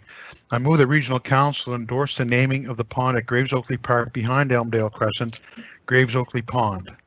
Second, Whitman. Thank you. And Your Worship, this is simple. There's a request from the local community to have this named officially after the Graves Oakley Park, and Rhonda Graves and Stephen Oakley, who were tragically lost in 1969. And this will make it official. This is the last step required from the provincial perspective. So I ask that council support this, and that we can move or pass the motion and the vote along as a package to complete the information required. Just a question, Councillor. Is there a name for the pond right now? Well, it's unofficially the Graves Oakley Pond, but it's the Elmdale Pond or the pond or whatever. But there's a whole process on pond naming, and Tony Rogers, who was a local resident, was the one who started this probably a year ago. And I thought it was simply, go to Gail McLean and here we go. But there's a lot more to it when you come into pond naming. Right. Okay. Councillor Karsten. Thank you very much, Mr. Mayor. So if Councillor Adams maybe could pick up on this last comment, because that's where I'm a little concerned. Is this again us doing it now, or does it have to go to Gail McLean's group? Again, I hate to use the term, but for a staff report, or at least to give a recommendation. I'm just unsure. No, this is not. No. This is not in the municipal mandate. It doesn't have to go through them. It's not a municipal issue. It's done at another level of government, and I think it's the province. So this is the one step that we have to endorse for them to continue on, but all the other steps have been satisfied. This is the last one. Okay, thank you. Thank you. Just a note, April, can you send to, I've got a note here that Councillor Hensby's frozen up. Can we send him a dial-in number? Can somebody send Councillor Hensby a dial-in number? Okay. Anybody else with issues on this one? Go to a vote? Okay. Ready for the question on Councillor Adams' motion. Councillor Stretch, Question. For the motion. Councillor Hensby. I don't know if we're trying to get him connected. I'll come back. Councillor Karsten. For the motion. Councillor Nicol. In favor. Councillor Austin. In favor. Councillor Mancini. For the motion. Councillor Mason. For the motion. Councillor Smith. For. Councillor Cleary. Yes. Councillor Adams. For. Councillor Zarowski. For the motion. Councillor Whitman. Pleased to support this. Councillor Blackburn. Voting yes on the motion. Councillor Russell. In favor? Councillor Outthit. Yes. And I don't believe Councillor Hensby, are you in the meeting? No. Mayor Savage? For the motion, so we'll declare that carried. Colleagues, I'm going to ask you to look at the in-camera and we'll just see. I think we're going to have to go in camera, but I wonder if there's any appetite, Councillor Mason, to move any of Mr. these. Mayor, were we doing all the notice of motion or just that one as 14.1? I know what I was going to tell you to do. But yeah, if you see that light on the touchpad, then Yeah. you double click it. It's actually Okay, I'm getting. That sounds like David with Corey in the background. Yeah. So what are the notices of motion, Councillor Nicol, do you mean? Yeah, well, the motion by Councillor Adams was put on as 14.1 under notice of motion, and I thought maybe we would do all the notice of motions at this time, because I have one, and I just wondered when I would be able. No, that wasn't a notice of motion, that was an added item, so we'll come back to Okay. notice of motion. So it wasn't added, okay. Yeah, come back. Councillor Mason, did you want to have a look at one of these? Yeah, so I'll try and test council on 13.1 and 13.2. I move the Halifax Regional Council. 13.1 being in my district, I would prefer to do that, please. Are you going to move it? Yes, please. You weren't here, so if you want to move it, go ahead. Councillor Hensby, go ahead, and Councillor 13. Private property matter, a matter pertaining to providing instruction and direction to officers, employees, and municipality pertaining to the acquisition and sale of land. That the Halifax Regional Council will adopt the recommendations as outlined in the private confidential staff report dated August 14, 2020. And 2, not to release the private confidential staff report dated August 14, 2020 to the public. Second. Thank you. Seconded. So thank you, Councillor Mason. I know you were stepping up while Councillor Hensby was off. It's good to have him back. Ready for discussion on that? If not, ready for the question on 13.1. Question. Councillor Stretch. For the motion. Councillor Hensby. Affirmative. Councillor Karsten. For the motion. Councillor Nicol. In favor. Councillor Austin. In favor. Councillor Mancini. In favor of the motion. Councillor Mason. In favor. Councillor Smith. For. Councillor Cleary. Yes. Councillor Adams. For. Councillor Zarowski. For the motion. Councillor Whitman. In favor? Deputy Mayor Blackburn. Voting yes on the motion. Councillor Russell. In favor? Councillor Outthit. Yes. Mayor Savage. For the motion, that motion carries. Thank you, Councillor Hensby. Councillor Mason, did you have another one? I'll move 13.2 that Halifax Regional Council 1 adopt the recommendations as outlined in the private and confidential staff report dated July 24th, 2020. And 2, Second. not release the private and confidential staff report dated July 24th, 2020 to the public. Second. Seconded by Councillor Councillor Preston. Ready for the question on 13.2? Question. Go ahead, Councillor Pete. Stretch. For the motion. Councillor Hensby. Affirmative. Councillor Karsten. For the motion. Councillor Nicol. In favor. Councillor Austin. In favor. Councillor Mancini. For the motion. Councillor Mason. For the motion. Councillor Smith. For. Councillor Cleary. Yes. Councillor Adams. For. Councillor Zarowski. For the motion. Councillor Whitman, Yes.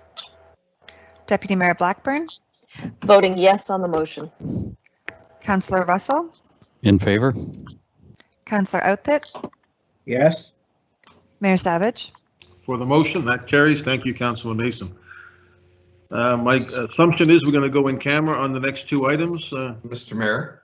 Councilor It's Karsten? Councillor Karsten. I would certainly try 13.3. However, I'll pause, and if there's anyone that objects to me reading it, then we would go in camera. But I personally would put it forward. I have questions, Your Worship. Thank you. Okay. Okay, and I think 13.4 involves a presentation. So if somebody wants to move that we'll go in camera, we can do notices of motion when we come out to ratify. If somebody wishes to. I'll move to go in camera, Mr. Mayor. Councillor Russell. Councillor Mr. Russell. Mayor, it's Councillor Karsten again. Is it possible, I do have a notice of motion as well, and I may have to jump out of the call for an outside meeting. Is it possible we do the notice of motion now? I'll do that. Let's just have a vote on going in camera, and then I'll come back to notices of motion. Can I do that? Can we vote to go in camera, then do the notices of motion, Phoebe or Karen? Sure. Okay. You should delay the vote. Defer the vote. I'm hearing that I can do, like, we can go in camera, but still do the notices of motion before we go in camera, correct?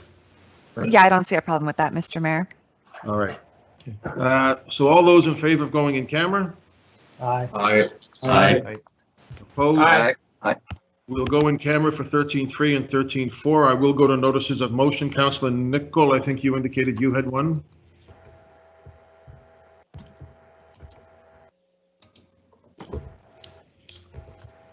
There.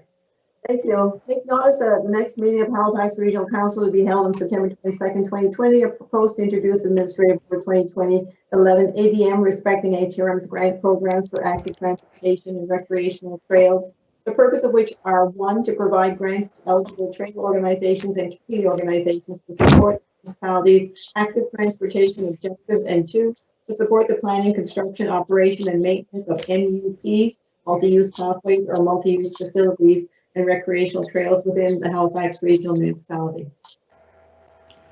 Thank you. Councillor Karsten. Thank you very much, Mr. Mayor. And thank you, Council, for agreeing to do the notice of motion now. Take notice that at the next meeting of Halifax Regional Council to be held on September 22nd, 2020, I propose to introduce a policy pursuant to Section 325 of the Halifax Municipal Charter, Administrative Order, Section 98, the purpose of which is to close a portion of Shore Road Eastern Passage as described as Parcel A. I so move. Or I so present. Yeah, ready for the question on that one. Yeah. Councillor, I think it's Mancini next. Let me just make sure I'm not doing that. Councillor Outthit. Thank you, Mayor. Take notice that at the next meeting of Halifax Regional Council to be held on September 22nd, I intend to move that council consider adopting by policy a public participation program, the purpose of which is to establish a program through the sharing of information via mail and the HRM website and a questionnaire or survey sent to stakeholders and nearby property owners to consider amendments to the Bedford Municipal Planning Strategy, MPS, and the Bedford Land Use Bylaw, LUB, to rezone 16 Rutledge Street in Bedford from RTU, residential 2-unit, zone to RMU, which is residential multiple unit. So moved, or so presented. You get me all upset there, Bill. Yeah. Councillor Mancini. Thank you, Mr. Mayor. Take notice that at a future meeting of Halifax Regional Council, I intend to move first reading of 1, Bylaw F201, amending Bylaw F200, the fees bylaw. 2, Bylaw P401, amending Bylaw P400, the plumbing bylaw. And 3, Bylaw B204, amending Bylaw number B201, the building bylaw. 4, Bylaw C601, amending Bylaw C600, the capital cost charges bylaw. And 5, move amendments to Administrative Order 15, the license, permits, and processing fees administrative order. The purpose of which is to exempt municipal fees related to construction for residential developments by registered nonprofit organizations or charities. Thank you, Mr. Mayor. Thank you, Councillor. Councillor Mason. Thank you. Following along that, I have two. First is take notice at a future meeting of Halifax Regional Council. I intend to move amendments to Administrative Order 2014-001 ADM, the tax relief for nonprofit organizations administrative order, the purpose of which is to consider a form of multi-year tax relief. And the second is take notice at the next meeting of Halifax Regional Council to be held September 22nd, 2020. I propose to introduce Administrative Order 2020-013 OP, Interim Child Care Center Policy, the purpose of which is to provide direction on the municipality's approach to child care centers. Thank you, Mr. Mayor. Thank you. Councillor Zarowski. Thank you, Your Worship. Take notice that at the next meeting of Halifax Regional Council to be held on September 22nd, 2020, I intend to move that Council consider adopting by policy a revised public participation program, the purpose of which is to gather further feedback from the public and community groups in relation to the ongoing Beachville Planning Strategy Review process. Thank you. Thank you. Councillor Austin, you have 30 notices or 3 notices? You've added an extra zero to that, 3. Mr. Mayor. I take notice that the next meeting of Halifax Regional Council will be held on September 22nd. I intend to move that Council consider adopting by policy a public participation program, the purpose of which is to repeal the existing public participation program for Heritage Conservation District, HCD, and establish a revised public participation program for Heritage Conservation District intended to reduce time. That's one. Number 2, take notice that the next meeting of Halifax Regional Council will be held on September 22nd, 2020. I propose to introduce 1, Administrative Order 2020-007 APM respecting incentive for bonus zoning public benefits, the purpose of which is to guide the expenditure of funds to be held in the bonus zoning reserve. And 2, Administrative Order 2020-008 ADM respecting grants for affordable housing, the purpose of which is to provide grants to eligible organizations for construction and rehabilitation of affordable housing developments.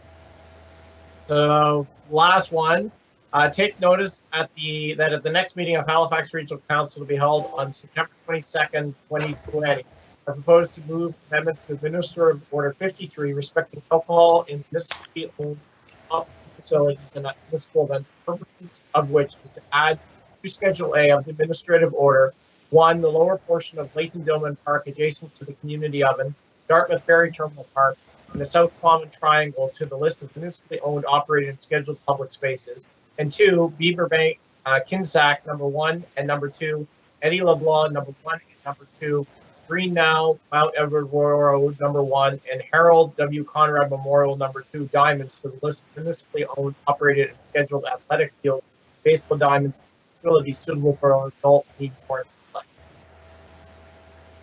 Thank you. Councillor Cleary. Thank you, Your Worship. Take notice that at the next meeting of Halifax Regional Council to be held on September 22nd, 2020, I propose to introduce a policy pursuant to Section 325 of the Halifax Municipality Charter, Administrative Order SC 97, the purpose of which is to close a portion of Elizabeth Drive, Halifax, described as Parcel C. Thank you. Councillor Smith. Thank you, Mayor. I have 17 notice of motion, so buckle in. Take notice that at the next, I'm just kidding, I have 4.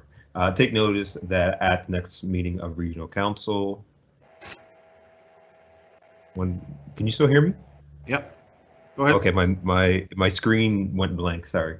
Take notice at the next meeting of Regional Council to be held on September 22nd, 2020, I propose to introduce Administrative Order 2020-012-OP respecting streetscaping in the regional center, the purpose of which is to 1, describe the way it is expected for streetscaping projects to be planned, constructed, and maintained in the regional center, and 2, define the components of municipal streetscaping program.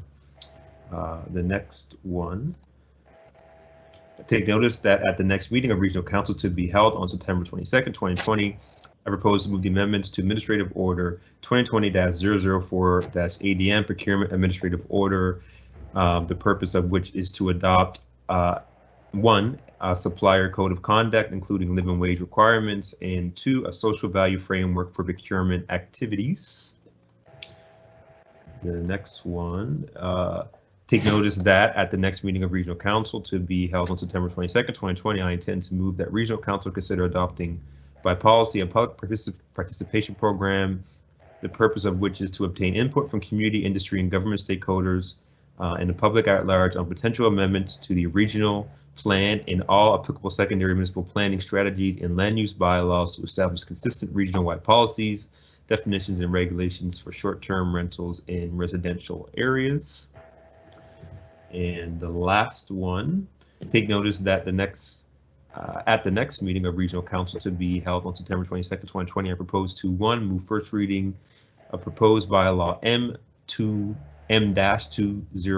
amending bylaw M-200, respecting standards for residential occupancies, the purpose of which is to include changes to the technical requirements, new requirements for residential rentals in mini suites, accountability, and 2, move amendments to Administrative Order 15, respecting licenses, permits, and processing fees, the purpose of which is to remove the fee for rooming house licensing. And that's it. Thank you, Councillor Hensby.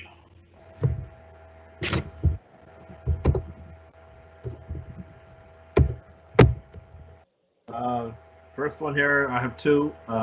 Take notice of the next meeting of Halifax Regional Council to be held September 22nd, 2020. I propose to move amendments to Administrative Order 2014-001 ADM, tax relief for non-profit organizations, Administrative Order, the purpose of which is to replace Schedule 26, 27, 28, 29, and 30 of the Administrative Order and to temporarily suspend the prorated deductions for the late renewals in the fiscal year 2020-21 due to COVID-19. So duly submit it. And my next notice of motion, take notice that the next meeting of Halifax Regional Council be held September 22nd, 2020. I intend to move amendment to Administrative Order 2019-005 ADM, the Community Area Rate Administrative Order, the purpose of which is to allow community organizations during the 2020-2021 fiscal year to provide grants for without a contribution agreement or approval of council if A, the cumulative amounts of the grants do not exceed $5,000, and B, the recipient of each grant is either a not-for-profit organization registered with the joint stocks or a registered Canadian charitable organization. So duly submitted. Thank you. Did I miss anybody? Before we break to go in camera, colleagues, just want to let you know that you're a hardworking and dedicated agenda review team, including the Deputy Mayor and CAO, Clerk's Office, and others have been talking about the upcoming schedule. And with all the notices of motion today, that it's already a busy schedule. So we're going to have a look at schedules and look at the existing number of meetings that we have and try to figure out whether we might need to add more, because there's a number of agenda items. As you've seen, the CAO circulated a list of reports that he's trying to bring back before we break for election for the new council. Doesn't have to deal with all of those. So just to let you know that we're going to be looking at the schedule over the next week, and we may have to come back to you, and we may have to schedule some more meetings. That's a possibility at this point. We do have the 22nd, I think the 29th booked. So that's just in terms of notice, okay? So I think what we'll do then, we've moved to go in camera to discuss a couple of items. We will take a break. What time are we at, folks? We're at 2, let's come back at 2:45 o'clock. Atlantic time, okay? So we'll come back at 2:45. Go to your in-camera appointments in your notice. Phoebe or April, is there anything else I need to say at this point?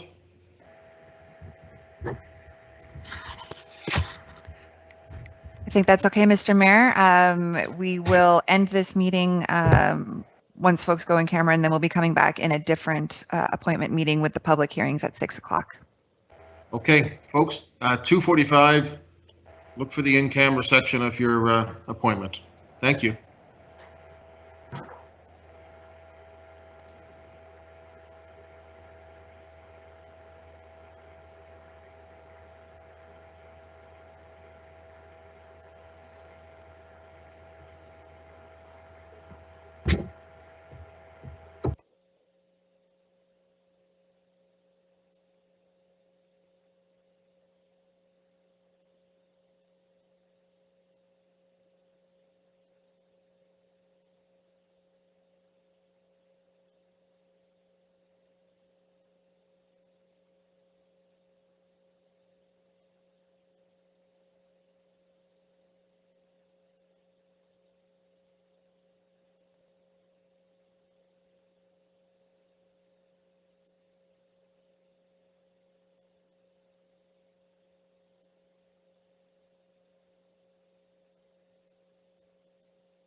Okay, are we all in the right meeting? Mr. Mayor, just looking for Councillor Stretch and Councillor Outfit, I believe.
How are we doing now?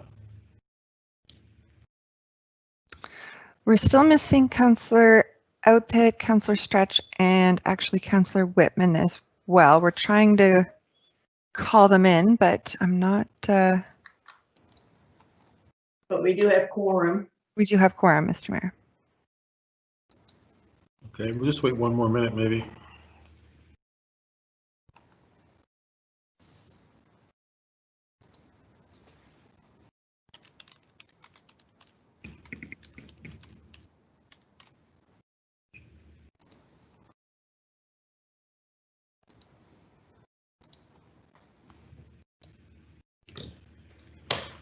Perhaps they missed your part about having to ratify, Mr. Mayor. It's possible. Okay, why don't we, what time are we at? Yeah, why don't we go ahead, guys, and go live. Are we live now? Are we good? Looks like I'm encircled in red, so I think, are we good to go, April and or Phoebe? You are good to go, Mr. Mayor. Okay, we're back in public session, and we're going to look at ratification of item 13.3, and I'll go to Councillor Smith.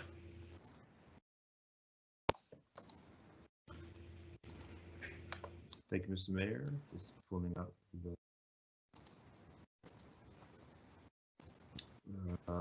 I move that Halifax Regional Council, one, adopt recommendations as outlined in private and confidential staff report dated July 17, 2020, and two, not release a private and confidential staff report dated July 17, 2020 to the public until the transaction has closed.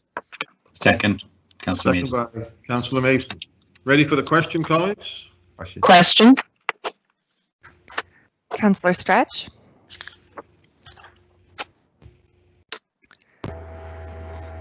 Councillor Hensby. Affirmative. Councillor Nicol. In favor. Councillor Austin. In favor. Councillor Mancini. In favor of the motion. Councillor Mason. In favor. Councillor Smith. For. Councillor Cleary. Yes. Councillor Adams. For. Councillor Zarowski. For the motion. Councillor Whitman. Deputy Mayor Blackburn. Voting yes on the motion. Councillor Russell. In favor. Councillor Outfit. And just to go back, is Councillor Stretch in the meeting? I think we're still having problems connecting with Councillor Stretch, Councillor Whitman, and Councillor Outfit. Mr. Mayor? Affirmative. So that carries. Thank you, Councillor Smith. Just before we adjourn until tonight, until 6 o'clock tonight for the public hearing, is there anything that we or the public need to know as we leave this session? Phoebe?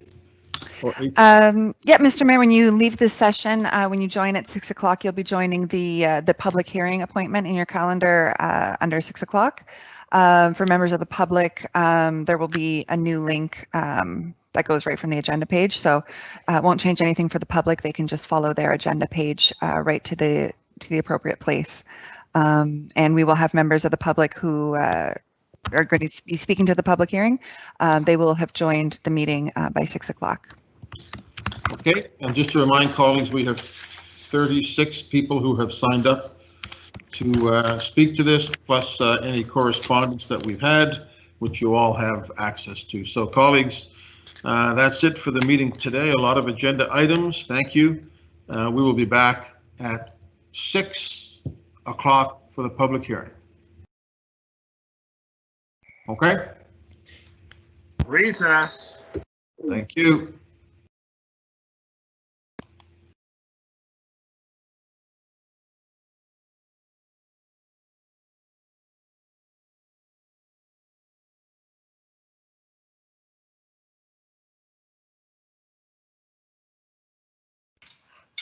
Hey guys, thanks.